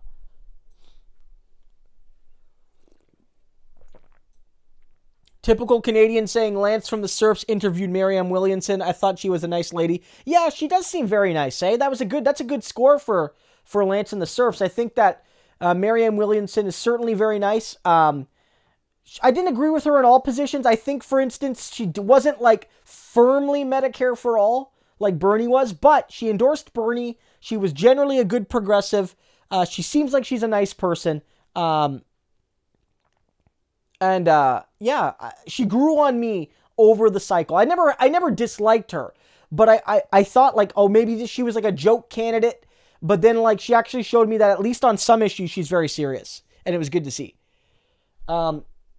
Genesis did well enough, but got bogged down end of cycle by clunky, expensive memory expansion. Yeah, I remember, Bob, what you're talking about. The I don't even know what they called it, but it was the thing you added on the top. It was to add the games, and it was all these peripherals that like jammed the machine. Yeah, and Comrade Internet makes a great point that the SNES was the best system for RPGs. Yeah, you had Final Fantasy 3/6, you had Earthbound, you had Chrono Trigger. You had so many great RPGs on that system. And they lost that to the PlayStation because the PlayStation got a lot of the really good RPGs in the next generation. Lefty Mind says, have you been to Wooden Heads, Christo? Their pizza is fabulous. Yes, that's a good Kingston reference from Lefty Minds. It's a nice pizza place. I like Wooden Heads. I also like Atomica. Those are like flat crust, pizzas, very artisan, a little bit fancy. If you just want regular pizza in Kingston, Paradiso is pretty good. If you want just a regular pizza pie like delivered to your house, they're pretty good as well. We like Paradiso. Neocon says Genesis. So we're getting to video game talk here every now and then. He says dominated Europe and Latin America till Sony's rise. That's interesting. So Neocon says Genesis had a good start in North America, but got passed by Nintendo, and dominated Europe and Latin America. I didn't know that. I knew that Nintendo is king in Japan. And I actually watched this really interesting video on how Xbox, like nobody in Japan plays Xbox. They play Nintendo and they play Sony, no Xbox.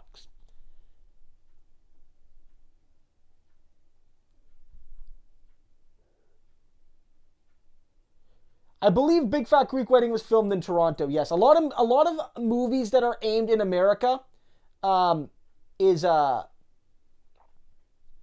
filmed in Canada because it was during, especially when the dollar difference is really big, because Canada looks like the United States, but it can be cheaper to film here sometimes. So Vancouver is a common filming area for a lot of movies.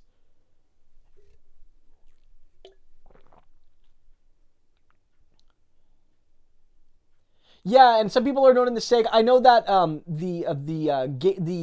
what was it called again? I see it in the comments. The Game Boy was much less ambitious than the Game Gear, but the Game Gear had horrible battery time. But it was so much cooler. It had color. It looked like a mini version of a Genesis, whereas the Game Boy was very clearly inferior to the NES and the Super NES. But it was a better, Sega Saturn, people talk about here. Raised on the NES, remember Earthbound. Earthbound's one of my favorite games. One thing I want to do at some point, I want to stream playing Earthbound at some point. It'll be a really fun thing to do. It's just right now with everything, really hard to find any time to do streaming with the daycares closed, right? Like, I already stream at night, but, it's hard to do more streaming.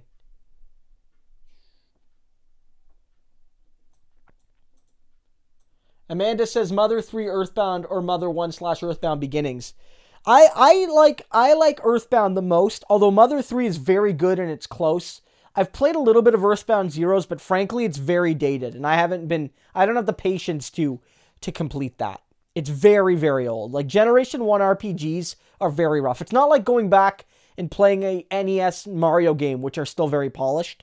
They just didn't, the Super Nintendo era was when they actually figured out how to do RPGs. Older than that, it's very archaic. Dude Man says, best RPGs were Sword of Vermilion for Genesis, a real-time RPG, And also for any SNES, Terranigma is my fave, then Chrono Trigger, Earthbound, Mario RPG. Mario RPG was really good. I played that as a kid. Very big fan of that. Vermilion, I haven't played that. I haven't even heard of that, so I'm going to go check that out at some point.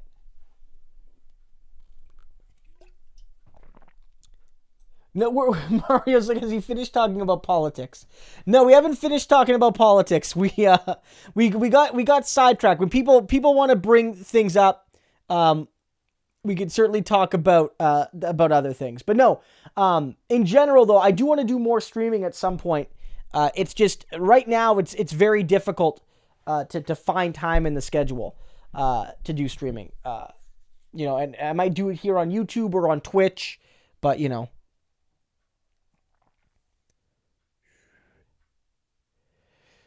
Raw Material ENT says, Christo, I heard news today that striking New Orleans garbage workers were fired and replaced by prison labor. Can you comment on the precedent this sets? It's awful, that's for sure. And this is under a supposedly progressive Democratic Party leadership. It's terrible. It's terrible. And the historical significance is that, as we recall, Martin Luther King took his last stand on standing up for sanitation workers.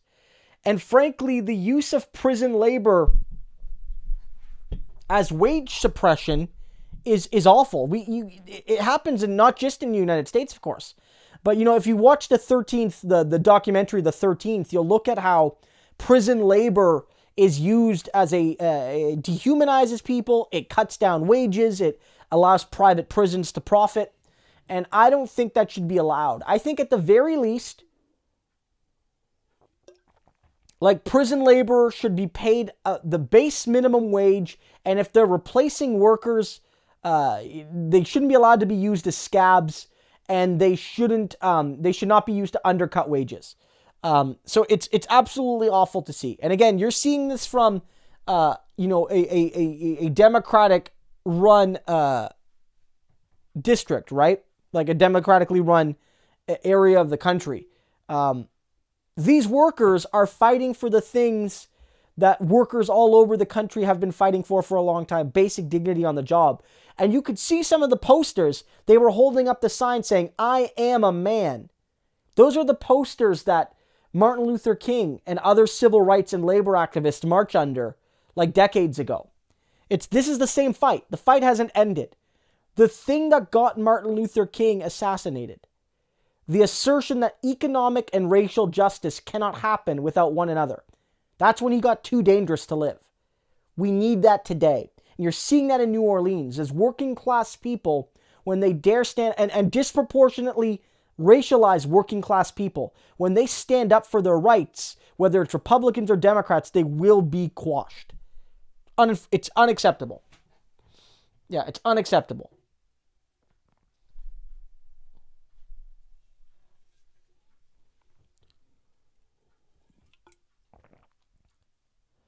Alexander the Great says, Christo, do you think Christy Smith can win in November?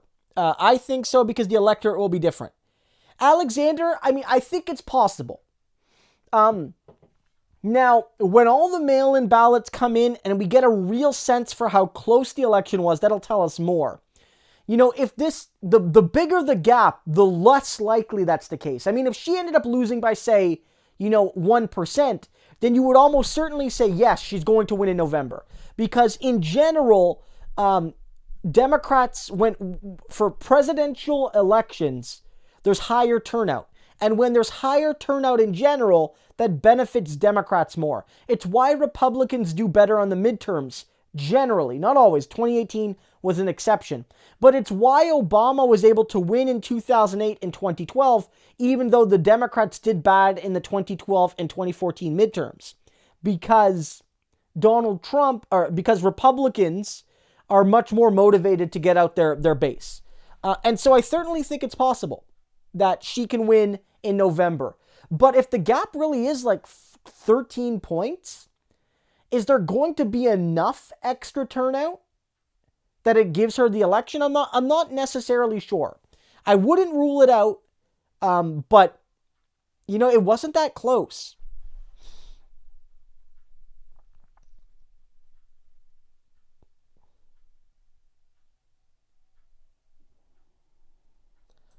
Thomas Fillion says, am I a professor? Well, I was. Right now, I wrapped up my postdoc. And so basically, odds are I'm probably going to be leaving academia because frankly, there's not a lot of employment right now. And with this crisis, the limited employment that there was is going to dry up.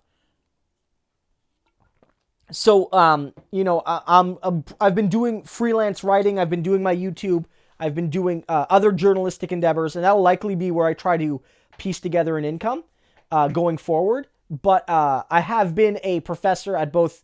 I've taught courses at Queen's and the Royal Military College, and I was a postdoctoral fellow at the University of Toronto, and I do have a PhD in history.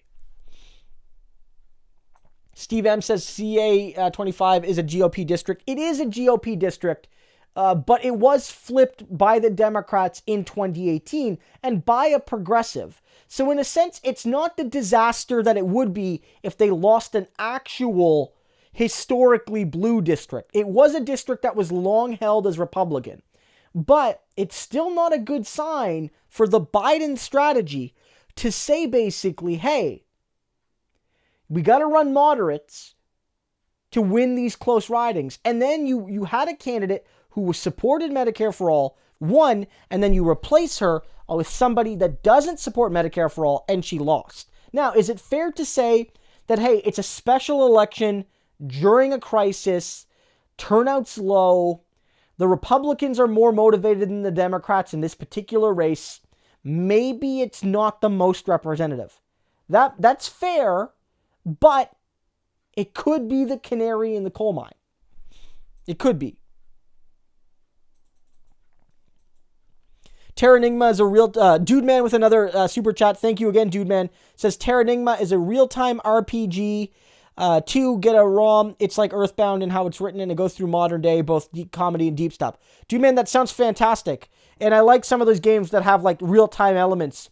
It was incredible how they were able to do that on the NES, on the SNES. Like, it's still probably complicated now to have like games with like complex time mechanisms, but I can't imagine doing it in the 16-bit era. And Jimmy Adams with the super chat and the little pair dancing. It says fist bump. So Jimmy, thank you so much for that. I always love those stickers. They're very fun. And thank you for your support on the channel.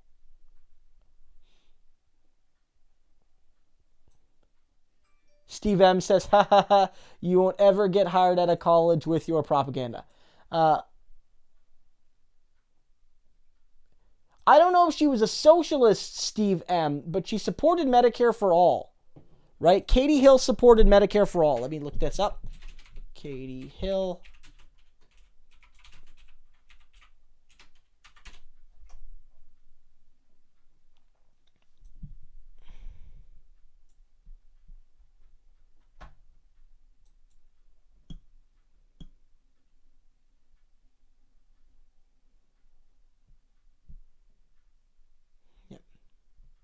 Yeah, look this out. Katie Hill definitely supported Medicare for all. That might not make her a socialist, but she supported Medicare for all. Christy Smith did not support Medicare for all. Now, was that the only reason that this went back to the Republicans? Maybe not.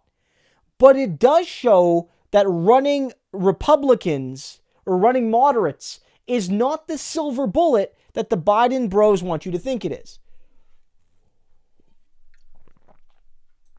Also, yes, colleges and universities are different things in Canada. Universities are usually the 4-year degree institutions, and colleges are, for the most part, for 2-year programs, whether it's a trade school or you go to be an admin person or what have you. Although colleges do offer 4-year degrees in some cases, but we don't have like the junior college model in Canada as much. Colleges are more vocational and universities are more academic. Although the line is blurred in some cases. John Barlich says, did you hear that California is doing mail-in ballot? Yeah, I've been hearing that more and more places are doing mail-in, and I think that's crucial because voters should not have to choose between their basic right to vote and their basic health and safety. And that applies to everyone, but especially vulnerable populations. So I think, honestly, there should be a universal right to a mail-in ballot, at least in this election. 100%.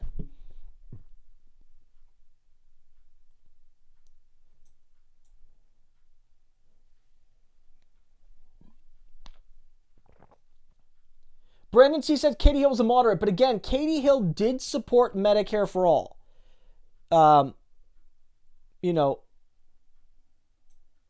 Here's Washington Post here, a piece. Oh, it's paywalled here. I hate when that happens. Let me.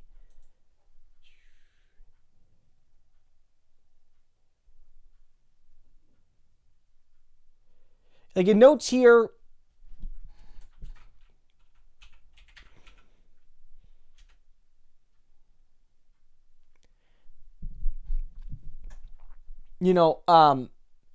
Basically, Katie Hill supported Medicare for all, and Christy Smith didn't. Now, again, does that necessarily on its own mean everything? No, but it does mean that they went more moderate from Katie Hill to Christy Smith, and they lost because of it, or in part because of it.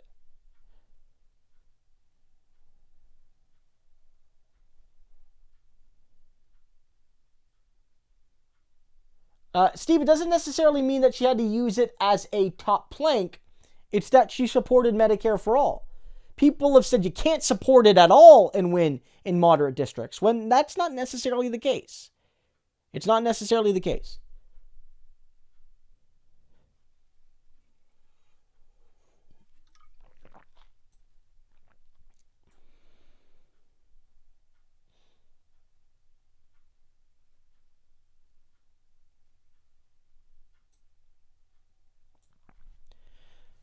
Survivor Mary says, I read even that even if Shahid Buttar beats her, meaning Nancy Pelosi, she can still run as Speaker of the House. Is that true? To my knowledge, I don't know if it is. I think, don't you have to be a member of the House to be Speaker? Non-member be Speaker.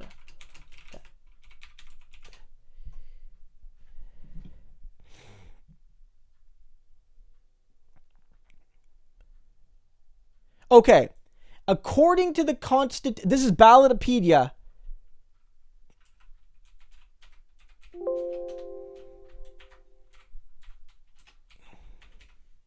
The Constitution does not require, technically, that the Speaker be a member, but they've never not been. So there's the Constitution, and then there's 200 plus years of practice. So hypothetically, yes, Nancy Pelosi loses to Buttar, she wouldn't be a member of the House of Representatives anymore. And she could still be Speaker. But I think far more likely is that they would just pick another moderate. It's also, Nancy Pelosi is also 80. Like, she's even older than Bernie and Biden and them. So, like, how much longer would she have been Speaker even regardless, right? Even if they want to get another moderate, right? Doug Ringbird saying, here's Smokey. Smokey is sleeping over there. For those who aren't here all the time, Smokey is my cat. He is a frequent guest on the podcast, but right now he's resting. It's been a busy day. Because again, with my son home all day, the cat gets way more attention than he normally does. So he likes it, but it also it's probably more tiring.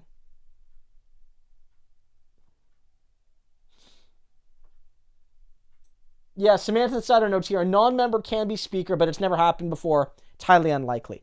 Just like in Canada, it is possible for the Prime Minister to not be a member of Parliament, and it has happened before in the late 1800s when a senator became Prime Minister. But in practice, the Prime Minister is almost always a member of the Parliament. They wouldn't make her Speaker if that happened. They would even if the moderates controlled everything, they would just find another moderate to make Speaker. Like, 100%.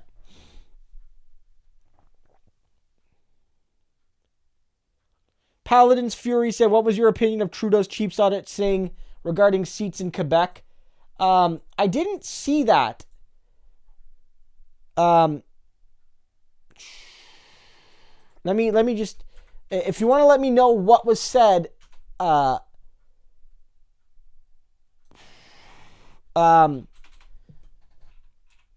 me know, because I would like to see. Let me see. I'm not seeing anything on that. Just a quick Google. So let me know. I mean,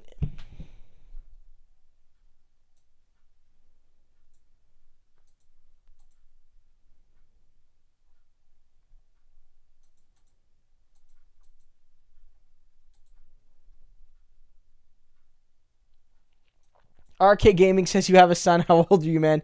I am 33 years old. Just turned 33. My son is less than 2. He was born in 2018. Joe Lieberman 2020, our only hope. I don't know about that. I don't know about Lieberman, guys. I don't know about Lieberman. Don't think it's going to happen. Yeah. Don't know if that's going to happen. I mean, if you look at recent polling, Dan Corbett, it does look good. Medicare for All is rising in popularity during this crisis among Democrats and independents. David Dole had a video out, I think, a little bit ago that had 69% support for Medicare for All. Now, would that actually get implemented with that much support once the nuts and bolts were down? Maybe not, but it does leave you wiggle room, right? It does leave you wiggle room.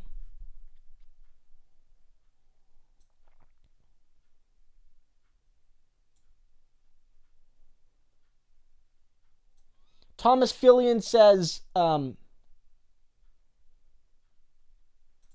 people are posting different things about whether or not Katie Hill supported Medicare for All. Some sources saying she did, some saying she didn't. The point is, even if she was ambiguous, Christy Smith was unambiguously against Medicare for All. And she lost. So even if you say, well, Katie Hill wasn't diehard Medicare for All, if she was at least somewhat in favor of it, it still sort of captures the same point. Thomas Fillion has a great question and comment here saying, we learned a hard lesson from the Triangle Fire. I think there's food for thought about the meat packing industry laws coming out of this. Your thoughts?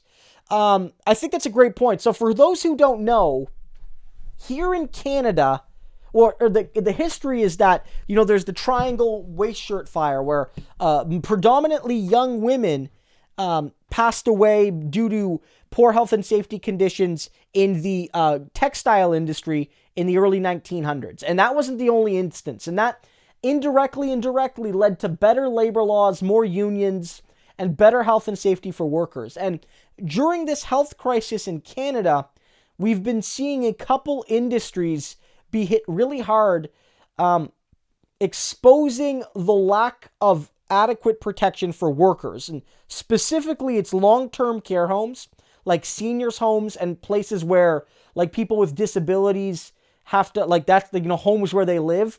Workers in those homes have been, and those residents have been by far the hardest hit. And I actually think Lefty Mind, her video talks a bit about this, I think, today. Long-term care homes have been where most of the Canadian casualties have been during this crisis. Canada's done a decent job at preventing casualties outside of long-term homes, but in Quebec especially, there's been a real crisis in the long-term care homes. And the workers in those communities have really suffered, right? Inadequate protections. The fact that these workers can't get enough hours at one place means they have to go from place to place to place, which meant that they were a vector for the spread of the illness. It was awful. And we're seeing this with meat plants in Canada, where workers are getting very sick at these meat plants. And the meat plants are still being kept open, even though as many as half the workers in some places have come down with the illness, right? And the workers don't think it's safe, and even the health inspectors, the people from the Food Inspection Agency here in Canada, sort of like the FDA in the United States, like our equivalent, they've come down with like 40 food inspectors in Canada have gotten sick. So it's like a lot of people are being put in harm's way here. And whether it's the laws themselves are bad or whether it's the lack of enforcement, it's both. It's the laws are insufficient to protect workers, and governments have not invested enough in labor departments and labor ministries to actually enforce the law. It's totally inappropriate. People are losing their lives. Workers, residents, Luckily, with meat, the way it works is generally it doesn't act as a vector, so it's not so much spreading to consumers, but it's totally a disaster for working people.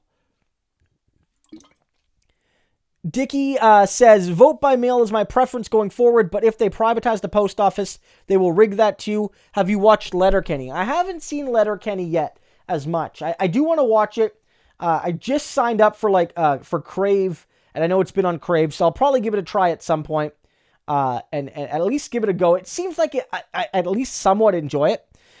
Yeah, I mean, privatizing the post office would be a disaster. It's awful. It would break down a bunch of good jobs. It would raise prices and lower the quality of service, as privatization almost always does. I don't know if that alone would directly lead to rigging, but it certainly would cause more doubt in my mind. Lisa with the super chat says, everyone read Christo's book. He explains it brilliantly. Lisa, thank you so much. I'm glad that you read the book and you enjoyed it. I worked very hard on that book, and it's glad every once in a while I'll get a note from somebody saying that they read it and they really enjoyed it, and that it really makes my day, right? It really makes my day to see that.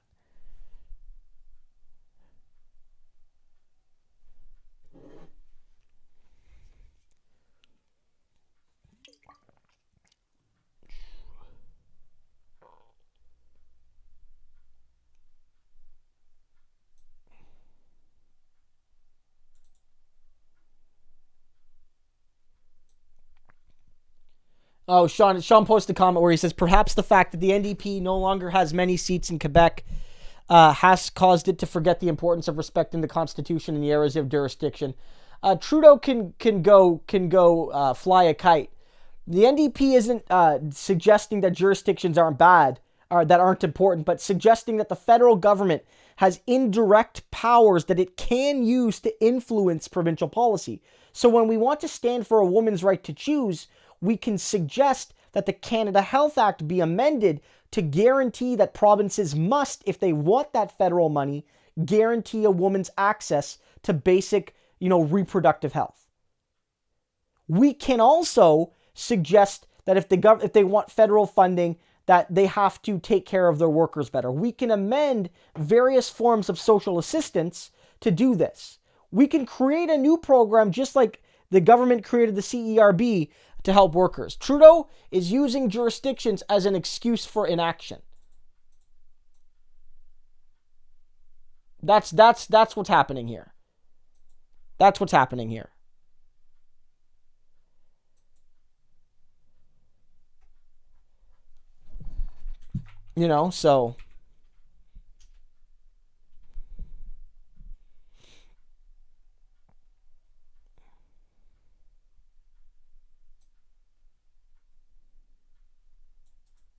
So Justin Trudeau is totally off base.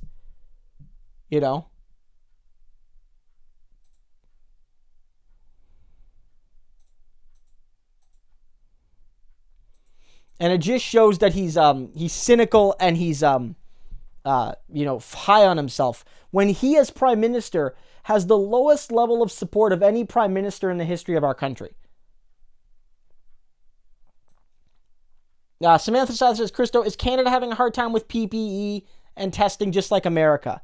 I would say we're probably doing better with testing, although not good. Not as much as we can. We have capacity we're not using.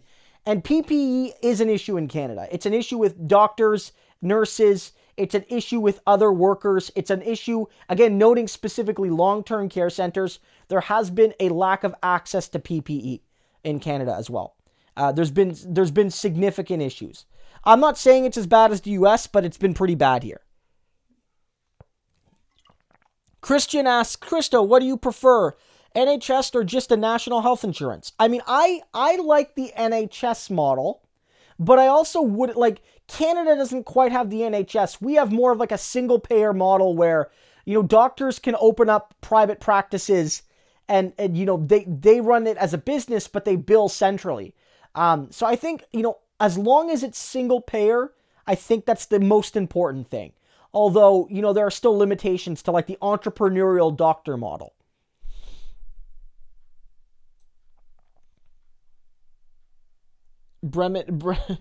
Bremen is like, congrats on the kid. I'm 33 and just lost both my hips to old age. Look, I'm not saying, like, I get back pain. In the last couple of years, I've been getting back pain for the first time ever. I don't know what that's about. So I get it. I get it.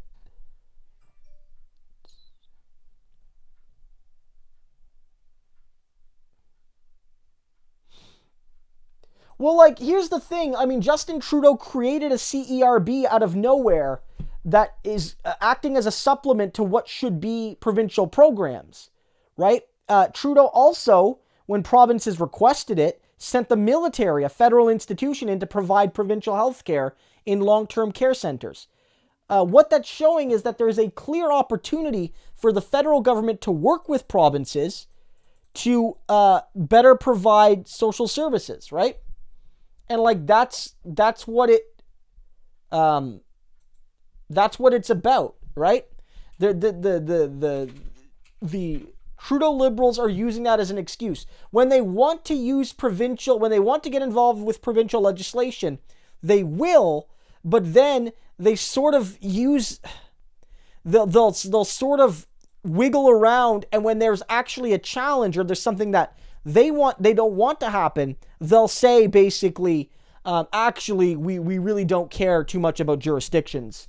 We don't think it's that important. We don't think that, or things like that. So, for instance, they've partnered with the provinces to give a temporary wage increases, funded in part by the federal government, to frontline workers that make minimum wage or slightly above it. And labor standards are very clearly provincial for most workers, and they've done that. So what the Liberals have shown is that when they want to, jurisdictions don't matter, right? And I think like that's clearly what's happening here.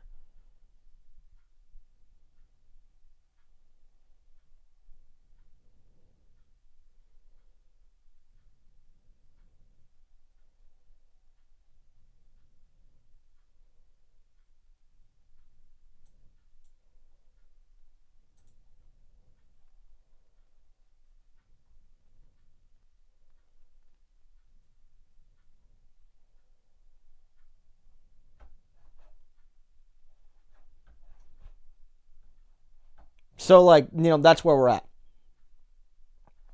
Singh has been a great leader. As I noted last week on the stream, Singh has done a fantastic job. He's not been perfect as an NDP leader, but he's done a fantastic job in this crisis. Yeah, our long-term care homes are really bad. And look, Quebec has a per capita rate of casualty similar in some ways to parts of the United States. So Canada's had a very uneven situation. Some of the smaller Canadian provinces have done really well. New Brunswick, basically, did anyone lose their life over this? And New Brunswick has no more active cases. Some of the other provinces in the East Coast have done really well too. But Ontario and Quebec have done very poorly. BC has done well. Although BC had the same issue where in long-term care homes, they also really struggled. But BC has handled the community spread very well. There was only 7 new cases in all of British Columbia yesterday. That's fantastic. Thoughts on Glenn Murray? Don't know too much about him. I know that he used to be a Liberal. I know he's running for the Green leadership. If I'm not a Green, I'm not going to vote. But if I wanted someone to win, I'd want Dimitri Lascaris to win. He seems to be the most like me ideologically. I don't know if he's going to, because I think the party is going to not want him to win. But I certainly rather him than Glenn Murray. Olivier says students finally getting their scuffed CERB version this Friday. Yes, Justin Trudeau left out most students from his aid package and then created an inferior one that gave students less money. And unlike the CERB, which was ready in a couple weeks, students had to wait like a month and a bit, almost 2 months since this crisis started, to get their aid. So I was not happy about that. But the reason the students are getting anything at all is because the students themselves fought for it, they mobilized, and the NDP in Parliament was pushing it.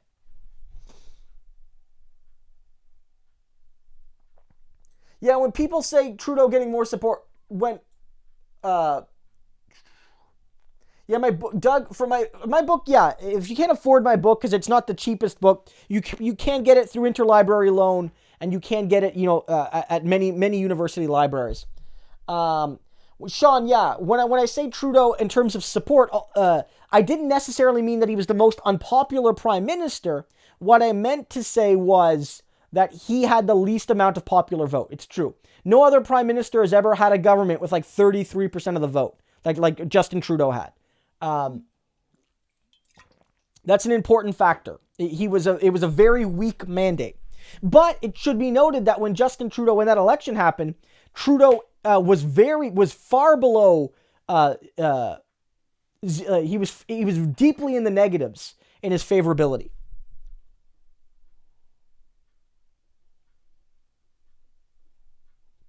Sinistoria says Alberta is doing its best to suck ass. Yeah, Alberta's done a bad job in how they've handled it in some ways. They haven't gotten hit the hardest with the actual cases, but they've been bad to workers. They've been laying off workers in a way that not even Doug Ford has been doing. Jason Kenney's done the worst in terms of handling it from a humanity perspective, right?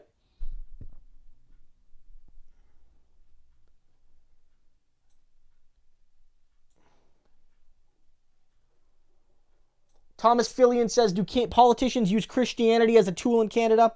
They do, but not to the same extent, federally at least. There are elements of the Conservative Party that are socially conservative from a religious perspective. And, there's a pro-life movement in Canada as well. Like, it's here, but it's not the supreme driving force that it is in American politics. Historically, it was actually used by the left a lot in Canada. Tommy Douglas and a lot of prominent socialists were Christians. And often, before they went into politics, they were ministers. They were Baptist and Methodist ministers and United Church ministers. And so it's sometimes been used by the left to promote greater equality and shared humanity. But it's not the main driving force in conservative politics in Canada or in progressive politics. Nor is like religion in a general sense. But like the United States, like white evangelicals are more likely to be conservative, right? But Canada's got more religious diversity, and Canada has more people, a greater percentage of the population that don't affiliate with any religion.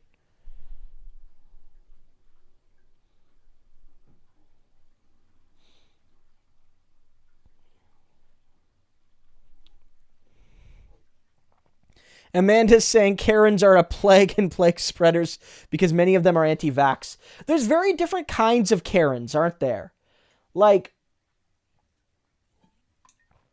some are anti-vaxxers, some are just like anti-poor, like some of the, but like, there is like a certain archetype, isn't there?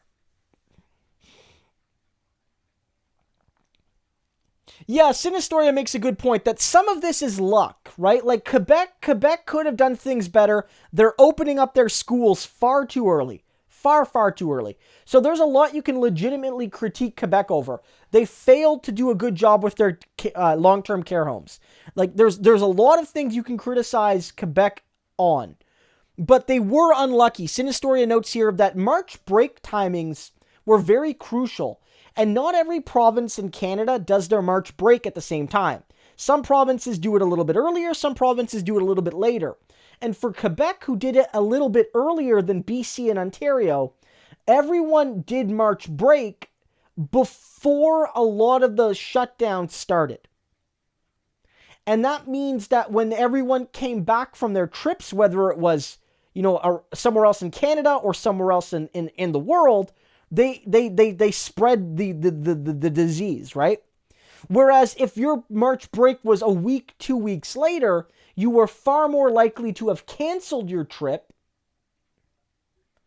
and not spread it. Or if you've already come back, but you come back later, people were already doing the procedure of going right from the airport into isolation, which they weren't doing with Quebec. And so Quebec's timing was really bad. And there's nothing you can do about that. Like, I'm not one to give easy credit to Legault, because I don't think he's done the best of jobs. I think he's gotten too much of an easy ride from his own people. But there were certain things that Quebec was just unlucky regarding. And, Quebec, Ontario, and BC are the 3 most populated provinces in Canada, and they have large international airports, unlike some of the other provinces. And they're they're the more population and more density, and that makes it easier for it to spread. So when you have to compare those 3 provinces together, which is why BC's done such a great job. You know what I mean? But even in Quebec, it's like Montreal specifically is the epicenter. Like it's not an issue. It's an issue in other parts of Quebec, but in Montreal in particular, it's the epicenter.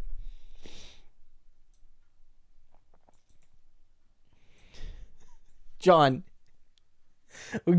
going out with a good one, guys. Last one before I go. Do you think Joe Biden got dementia because of the hair product from all the hair he was sniffing? John, I don't believe so. I think his cognitive decline, which I do think is a legitimate claim, much like people have made the same claim with Trump. I think there is evidence to suggest that both of them, if you listen to Trump from, say, 6 years ago, Biden even from 4 years ago, they sound like fundamentally different men. Maybe not in what they believe, but in how they talk. There's certainly something there. I don't think that's the case.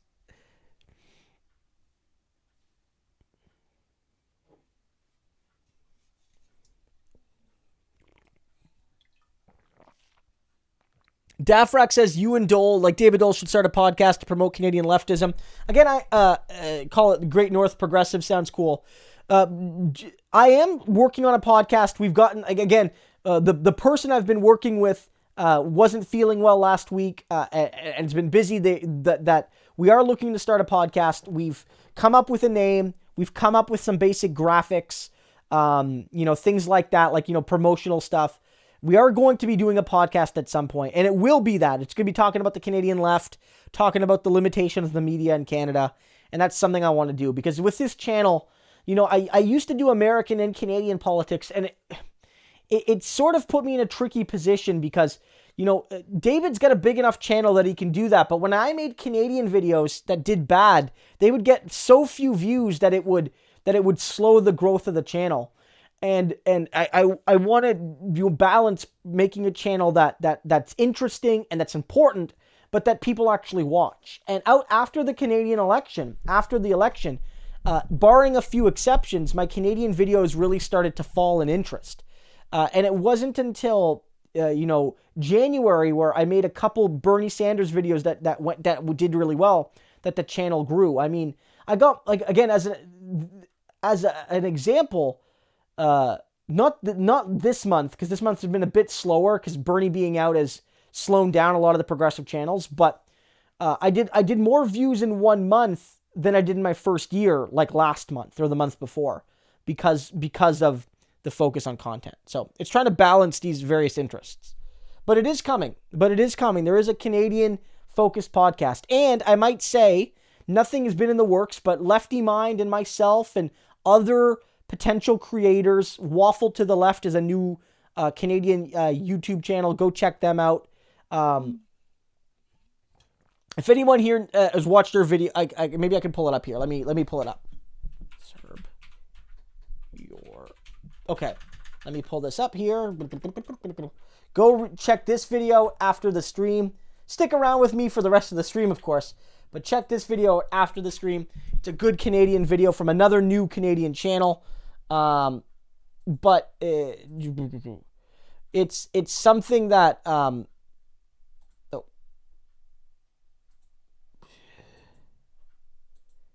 it's something that I think that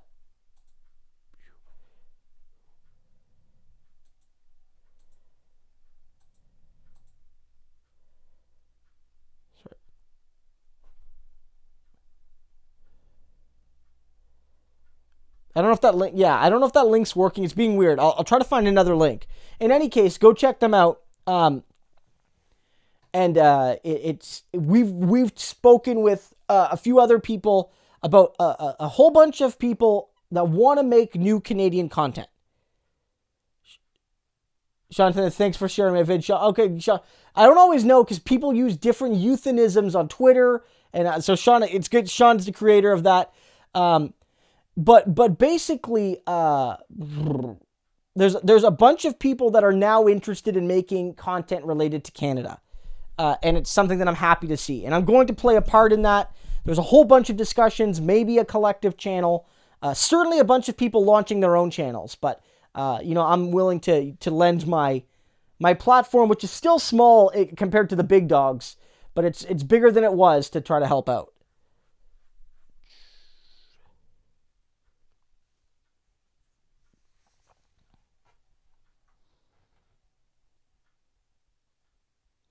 Miranda says, I was at dinner for a minute. Did we talk about Christy Smith? Did anyone talk about Carrie Eastman? We have talked a bit about both of them, Miranda. Like, we talked about Carrie Eastman and how that was a rare bright spot in, of a progressive winning a clear primary, and I think having a good chance to win the actual congressional seat. We did talk about Christy Smith and how, there's a whole bunch of factors there. Maybe she can win again because in the general election, the higher turnout will benefit her, but the result wasn't that close, so I'm skeptical.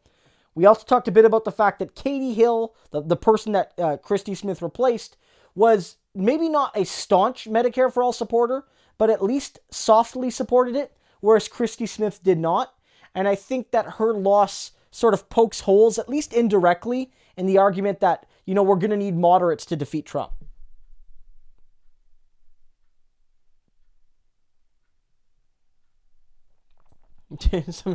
Mushroom Steve says, Ted Cruz is from Canada. Can we send him back? No, he's yours. I believe he renounced his dual citizenship, so he's fully yours now. No takesies, backsies. Or no givesies, backsies, sorry, in that case, yeah. Ted Cruz did try running for president. Ted Cruz had dual citizenship. He was not strictly Ted Cruz. He was an American. He still was an American. I'm not exactly sure how the rule works. Because he was an American, he could still run or something. But he was born in Canada. But I believe the rules are that if you're born to American parents overseas, you're still an American. I don't know how it works. Because I know John McCain was born in Panama. Unless I'm mistaken, he was born in Panama back whenever he was born. And he was still allowed to run for president as well.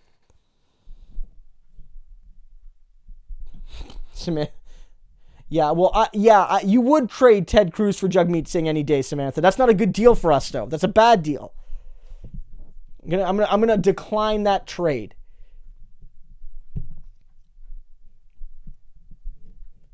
Yeah, so you're definitely getting more Canadian content. Again, like a video I shared in Lefty, there's 2 new Canadian channels on YouTube that they've both, I think they're just on their first couple videos each. So there's some new content there to get. Maria says, do you think if Jesse Ventura ran green and was chosen, do you think he could beat Trump? Maria, I don't think he could. First of all, I think he's going to be in a real tough position because he's not running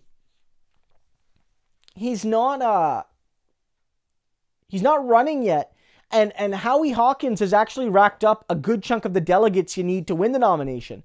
So I don't even know if he could, but hypothetically, as you said, if he did, I could see him doing really well because he's got a lot of name recognition, but I couldn't see him winning. Again, I think if you run as a third party, the best you could expect is getting 15-20, and you'd probably lose. And the result would likely be that he pulls more from Biden than from Trump, although he probably pulls from both, and that it would mean Trump would win.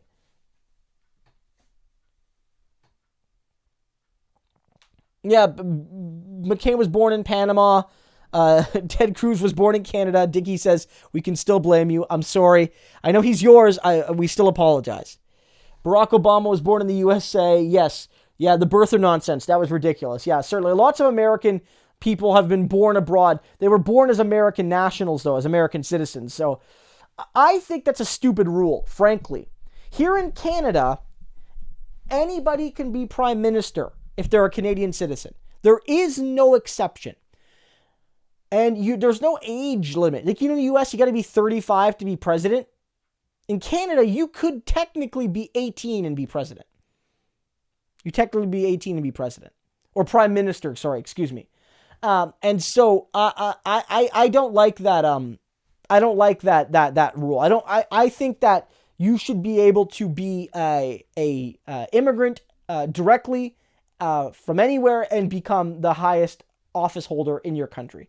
I think it's a shame that Pramila Jayapal and Ilhan Omar can't run for president, even if they wanted to. They can't run. They're not allowed. I think that's absolutely absurd.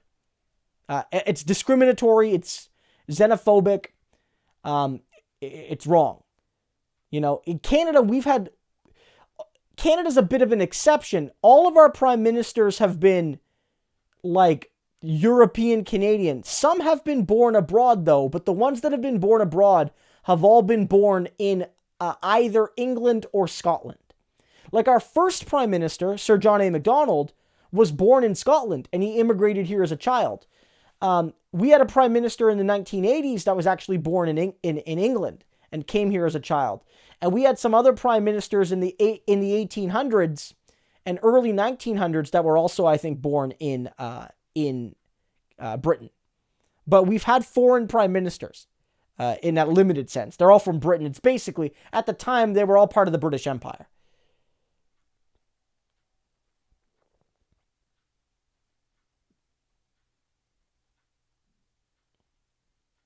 Miranda says, not if you're from BC, though, because the age of majority is 19, right? It depends. There's different rules, Miranda. So when it comes to things like alcohol and or to buy alcohol or cigarettes or things like that, most provinces you have to be 19.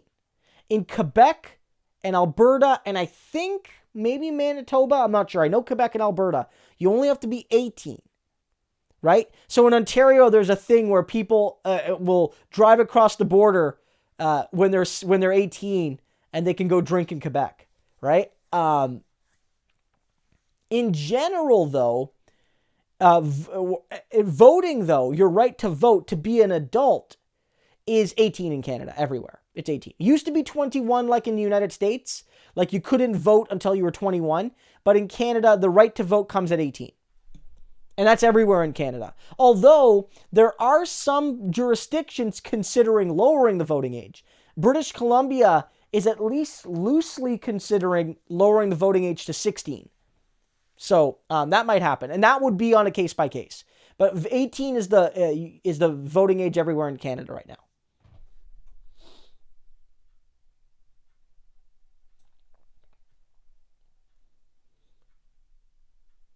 Yeah, no, yeah, for sure. A lot of people saying, well, Schwarzenegger can't run. Some people wanted to change the rules for him, but the Canada and the USA do one thing really well, and some of the other New World countries, which is birthright citizenship, which is that if you're born here, you're a citizen.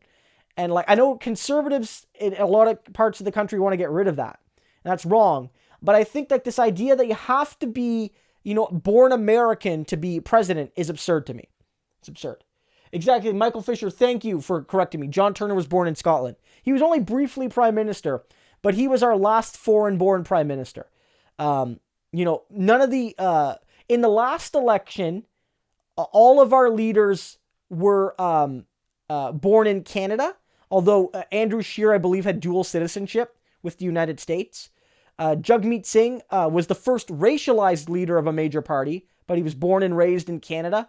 Elizabeth May, the leader of the Green Party, was born in the United States. She was born in the United States. She didn't really have a chance of winning and becoming prime minister, but she was born in the United States and lived, I think, much of her earlier life there. It's not like she came as a child.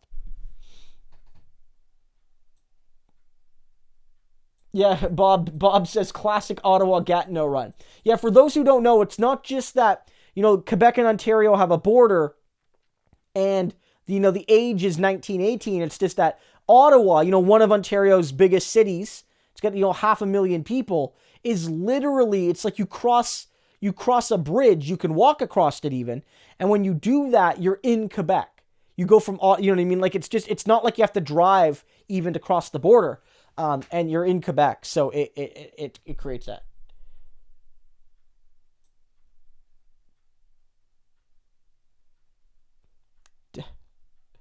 Dafrax says, Christo Aivalis, when are you having your virtual Fortnite-style $15,000 Zoom webinar? Dafrax, I have no idea what you're talking. Is that like a joke? Is that an inside joke that I'm not getting? I don't know what you're talking about. Miranda, I largely agree. I think that the voting age should at the very least be 16. That's my view. 16-year-olds should be allowed to vote. There's our debates like, should 14-year-olds be allowed to vote if they can have a job and they're taxed? You might even argue that, you know how like there's like, what's the age you can be tried as an adult if you commit like a crime? If you're old enough to be tried as an adult, you should be old enough to vote. Like if you can have the punishments of adulthood, you should have the rights of adulthood. So if you're not going to let 16-year-olds vote, then not a single 16-year-old should ever be tried as an adult for any criminal case, no matter how heinous. That's my view.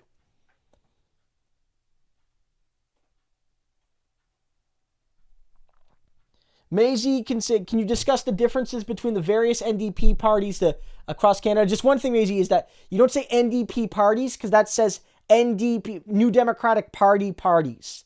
So what you would say in that case is the various NDP sections, or you might say the various New Democratic Party, sections or what have you. Sorry, that's a pet peeve. Even journalists will do it. Will do it on like the news. They'll say the NDP party. I mean, in general, they're all part of the same party, but there's differences in ideology and organization. So, like in some provinces like PEI and New Brunswick, the NDP's not really that existent. Those provinces don't really have a lot of third parties, and when they do, the Greens are more likely. In Quebec, the NDP doesn't exist provincially. In general, I would say the NDP in Nova Scotia is fairly left-wing, at least under the current leadership. Andrea Horwath has moved the NDP to the left in the last couple years from where she was originally. In Alberta, in Saskatchewan and Manitoba, the NDP is a little bit more centrist and a little bit more pro-energy development. Same thing in Alberta, because those provinces are more conservative and they rely more on oil. So they are less likely to be more pro-environmental because they have a greater stake in the oil industry, right? And the energy industry. Whereas the NDP in Ontario and in BC, to some degree, and in Nova Scotia has less to worry about there. The BC NDP is more moderate than the Ontario NDP because it sort of became one of the two parties. And that's the thing in the West. The Western Party NDPs sort of replaced the Liberals as like the non-conservative party. And so they're more moderate because they include a bigger tent. That's the general factor. A big division right now is energy. That's a big one. The Western, like the Prairie NDPs are more pro oil and gas, whereas the other NDPs are not.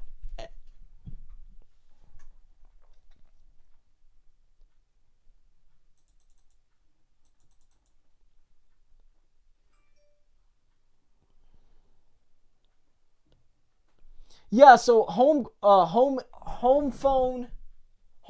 Production says, is racialized a common phrase used by Canadians? It sounds really awkward from an American perspective. Yeah, and I'll get to that one second. John, I'll get to your super chat in a second. Basically, with that question, we in Canada, I don't know about the general things, but I can speak to why I do it, like as a rationale, and then also like why a lot of people do it. So a lot of times people will use the term like people of color, referring to non-white people like African Americans, black people, Asian people, what have you, right? But I like the term racialized better because it includes people who, by virtue of their skin color, are racialized. Like, by the white majority, they're treated as racialized. Black people, Asian people, Middle Eastern people. But it also includes people who, by things other than purely skin color, are also othered on their basis of race and ethnicity. So, for instance, you might, like I'm of Greek descent. Like, I'm a white person. But if you took a Greek woman who has dark hair and you put a hijab on her and changed nothing else, people will racialize her as a Middle Eastern woman, right? If you have someone like my father who looked similar to I did to me, but he had a thick Greek accent, you might argue that in a sense racializes somebody. Somebody who is white but can only speak an Arabic or Persian language might be racialized. Somebody with an accent, right? Somebody who in some contexts passes for white but in others doesn't might be racialized. And so the term is a more accurate and broadening understanding of race and ethnicity and exclusion and inclusion. People of color is very clearly you're one of these particular racial groups when it's not always so clear cut. It's not always so clear cut. That's why I like racialized.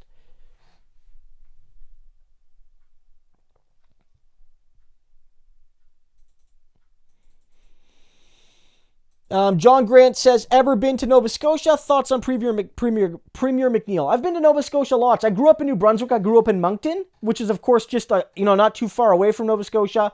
And so I've spent some time there, over the years. A lot of my friends in undergrad, actually, a lot of the people that I ended up making friends with, a lot of them happened to be from Nova Scotia, and my roommate in undergrad was actually was actually from Nova Scotia. Not a fan of McNeil.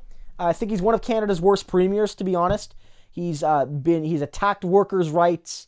I'm not a fan at all of McNeil. He is one of Canada's worst premiers. Yeah. Maybe not as bad as Kenny, but I would say equal to Ford in a lot of ways. Samantha Sider says, who is better at their sport, Michael Jordan or Gretzky? No question Gretzky. No question Gretzky. Because there's a few people that will have a debate like, is Mario Lemieux or Bobby Orr, were they as good as Gretzky? But like most people will say Wayne Gretzky is the best player to ever play hockey.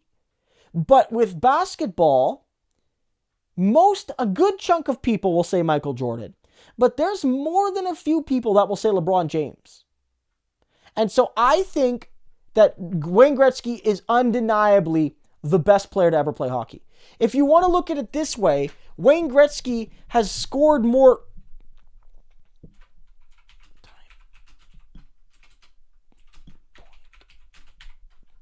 If you look at this, Wayne Gretzky is the all-time points leader in hockey. Wayne Gretzky has 2,800 points. That's goals plus assists.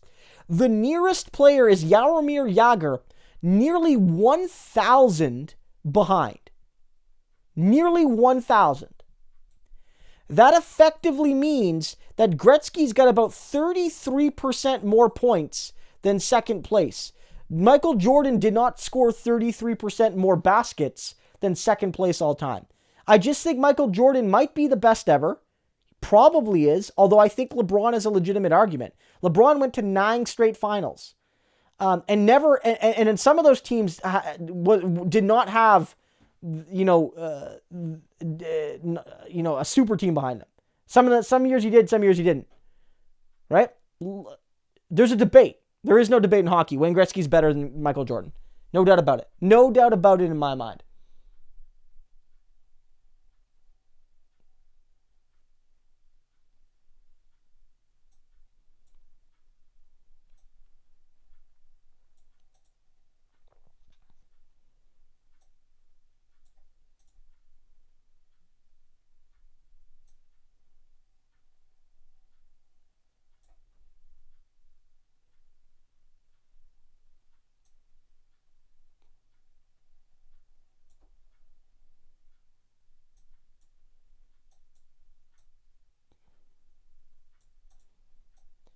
Yeah, the ONDP, the Quebec NDP doesn't really exist. A lot of NDPers in Quebec support Quebec Solidaire provincially.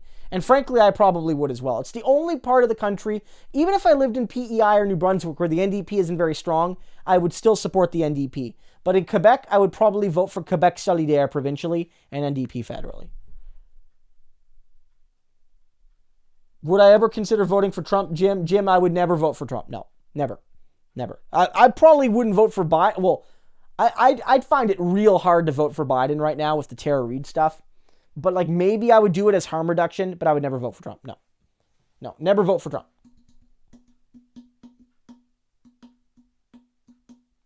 Yeah. I mean, that is true, Samantha. Like, he retired on top, but like, was he really the best though when he retired? When he retired the first time, he was still the best. But when he went back to play for the Wizards, I don't think he was the best anymore, right? Because I know he retired to go play baseball and then came back, right?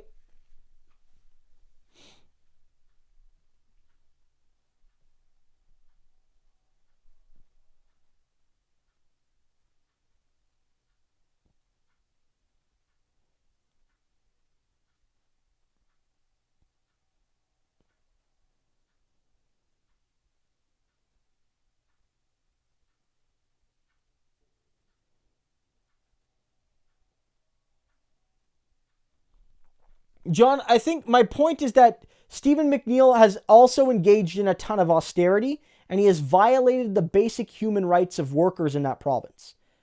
There is no excuse for that. He violated their basic human rights, and he did it with a level that not even Doug Ford has done yet, right? Fundamentally violated the rights of workers. There's no excuse for that. And he was, let's put it this way, rankandfile.ca, one of the better labor reporting sites of Canada, has a yearly Scumbag of the Year contest. And Stephen McNeil, I believe, was the inaugural winner. He's been retired. You can't win it more than once. Stephen McNeil, Scumbag of the Year, like 2013. Go check it out. Let me bring this up. Stephen McNeil.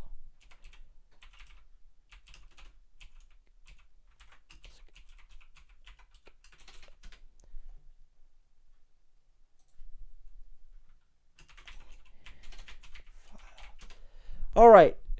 So Stephen McNeil was Scumbag of the Year in 2014. And he was the first Scumbag of the Year for Rank and File. Rank and File has also made Deepak Chopra of the Canada Post, Galen Weston, Scumbag of the Year. And fully deserving of the award. Fully deserving of the award.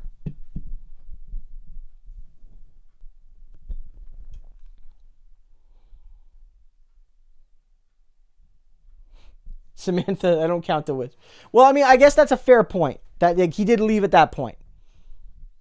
Thomas says, I'll request your book at the library and they will get it. That's great to see. Yeah, for sure. I hope you enjoy it. Let people know if you like it.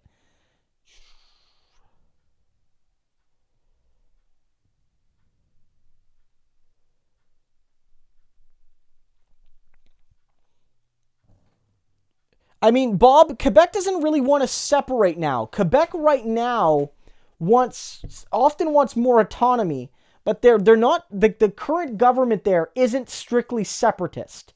Like they might, like some of these parties have separatism as a distant goal, but separatism isn't the immediate, secession isn't the immediate goal that it was in the 80s or 90s for most Quebec separatists.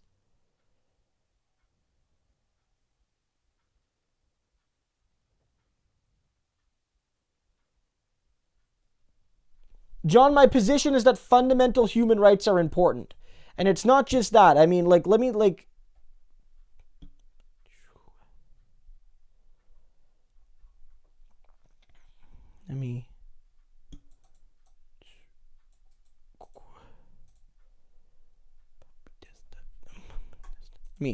try to pull up some information here.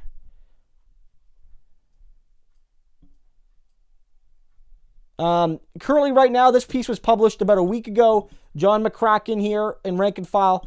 Nova Scotia authorities ignored early warnings from long-term care workers and unions.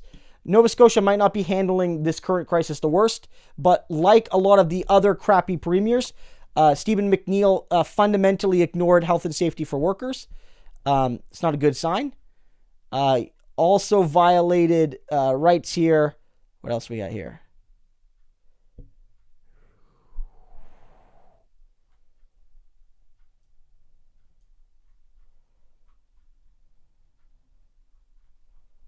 Trying to find more things here.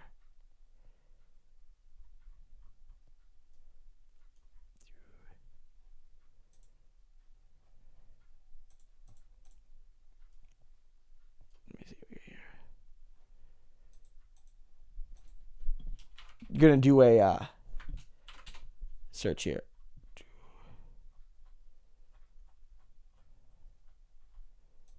Yeah. So there was a lot of austerity by Stephen McNeil in his earlier years. The fact that he might be reneging on some of that is irrelevant to me. The man is one of Canada's worst premiers. He really is. I think he's equal in his awfulness to Doug Ford.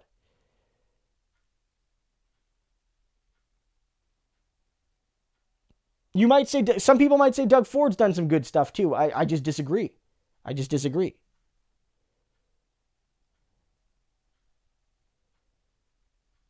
I mean, Christopher Balliot says, I've heard a video from clip of Chomsky that sports is a distraction. Well, it is, but like, so is a lot of things.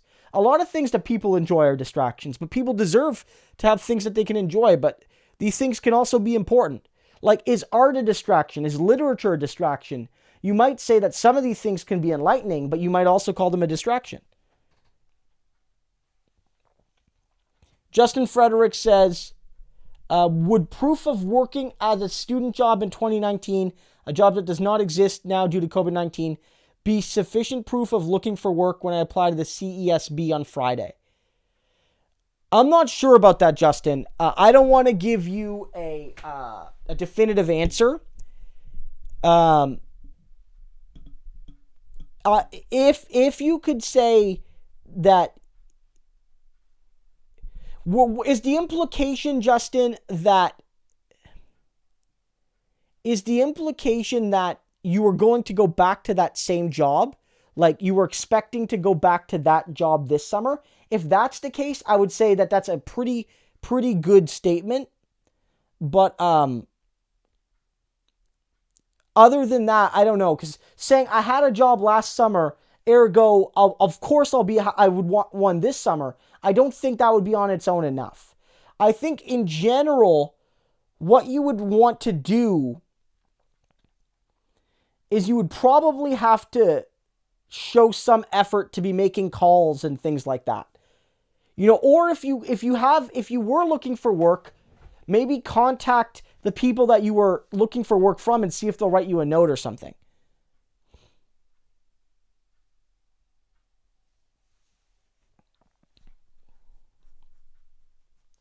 Sinistory says the most important recent referenda were electoral reform and they all failed.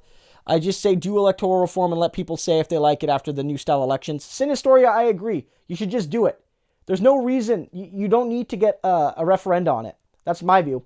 But we should be clear that the BC one did fail, but Nova Scotia, PEI did have a referendum on it and it won. And the Liberals just chose to ignore it and had another referendum, and they were going to kept on doing it until it lost. So PEI did have a referendum a couple years ago that won. And Quebec lied. Quebec's doing a referendum, but they actually promised the CAQ that they would do it without a referendum. Frankly, I think what needs to happen is a province just has to, frankly, gather up the, intestinal fortitude and do it. And do it. Just get electoral reform. Just do it. Mixed member proportional. Done.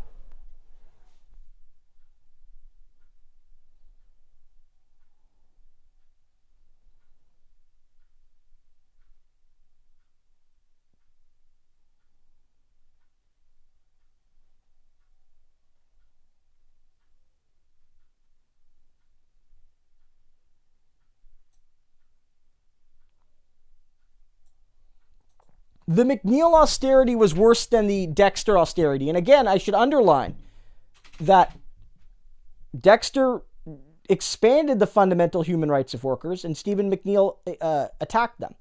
That is very important to me. Dexter made it easier for workers to join a union. Stephen McNeil didn't. Stephen McNeil believes in a low-wage Nova Scotia. Otherwise, he wouldn't have done that.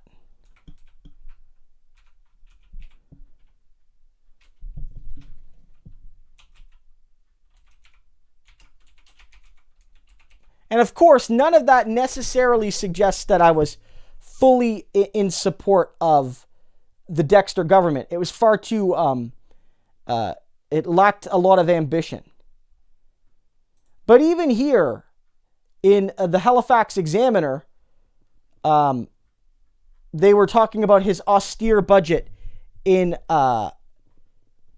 2019. So it's not as if Stephen McNeil was a progressive before and now isn't, right? You know, the Chronicle Herald here, a letter here saying that McNeil was among the least popular premiers. There's a reason why McNeil was deeply unpopular until last year and has recovered in a bit in part because of this crisis, although not exclusively because of it. It's because the man's not a good premier. He's not a good premier.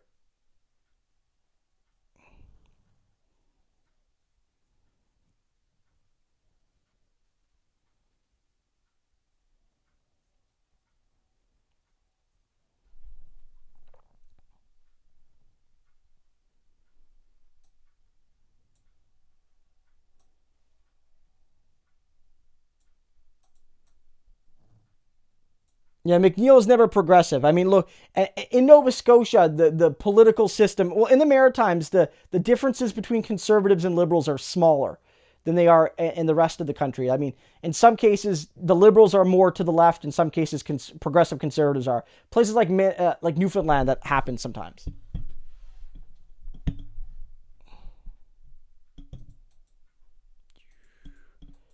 So, guys, I think I'm going to be wrapping up. It's about 10:36 here. As usual, I just want to close, say a few things. One, thanks to everybody for the great questions, comments, commentary tonight, for all the support, the 3 new channel members, the generous super chats. You guys have done a lot to help the channel grow, to be sustained. I do these every week at 8 o'clock Eastern time, going till about 10:30 or so. Sometimes I do bonus streams. I'll let you guys know if that happens. I post a video pretty much every day. We'll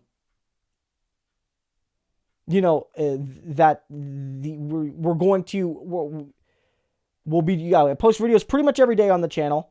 And, this is something that we are going to continue to do.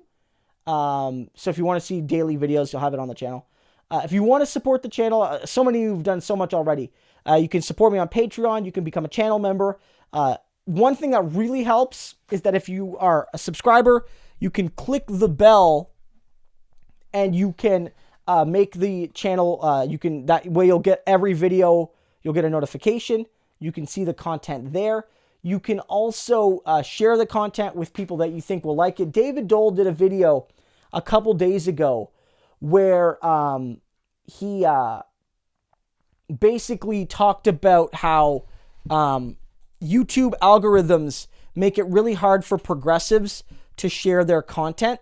And one of the things that people can do to help is actually just share our content themselves.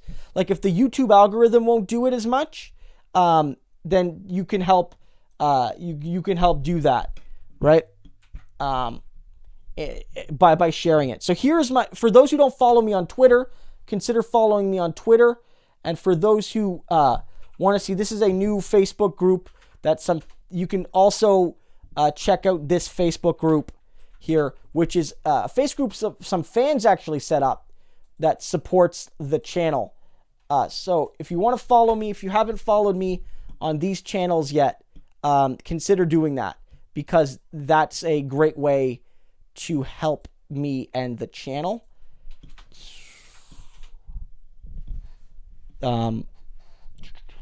So that's basically it for tonight. I'm going to be making videos every day. Again, thanks guys for all the support. Thanks for all the great discussion happening in the chat. Thomas Fillion, thank you for the final game over sticker. I really appreciate your support tonight. I will see you guys next week, and I'll see you in videos before then. Again, do give me a follow on social media. If you can, again, helping share the content is one way to help the channel grow. And I will see you guys next week.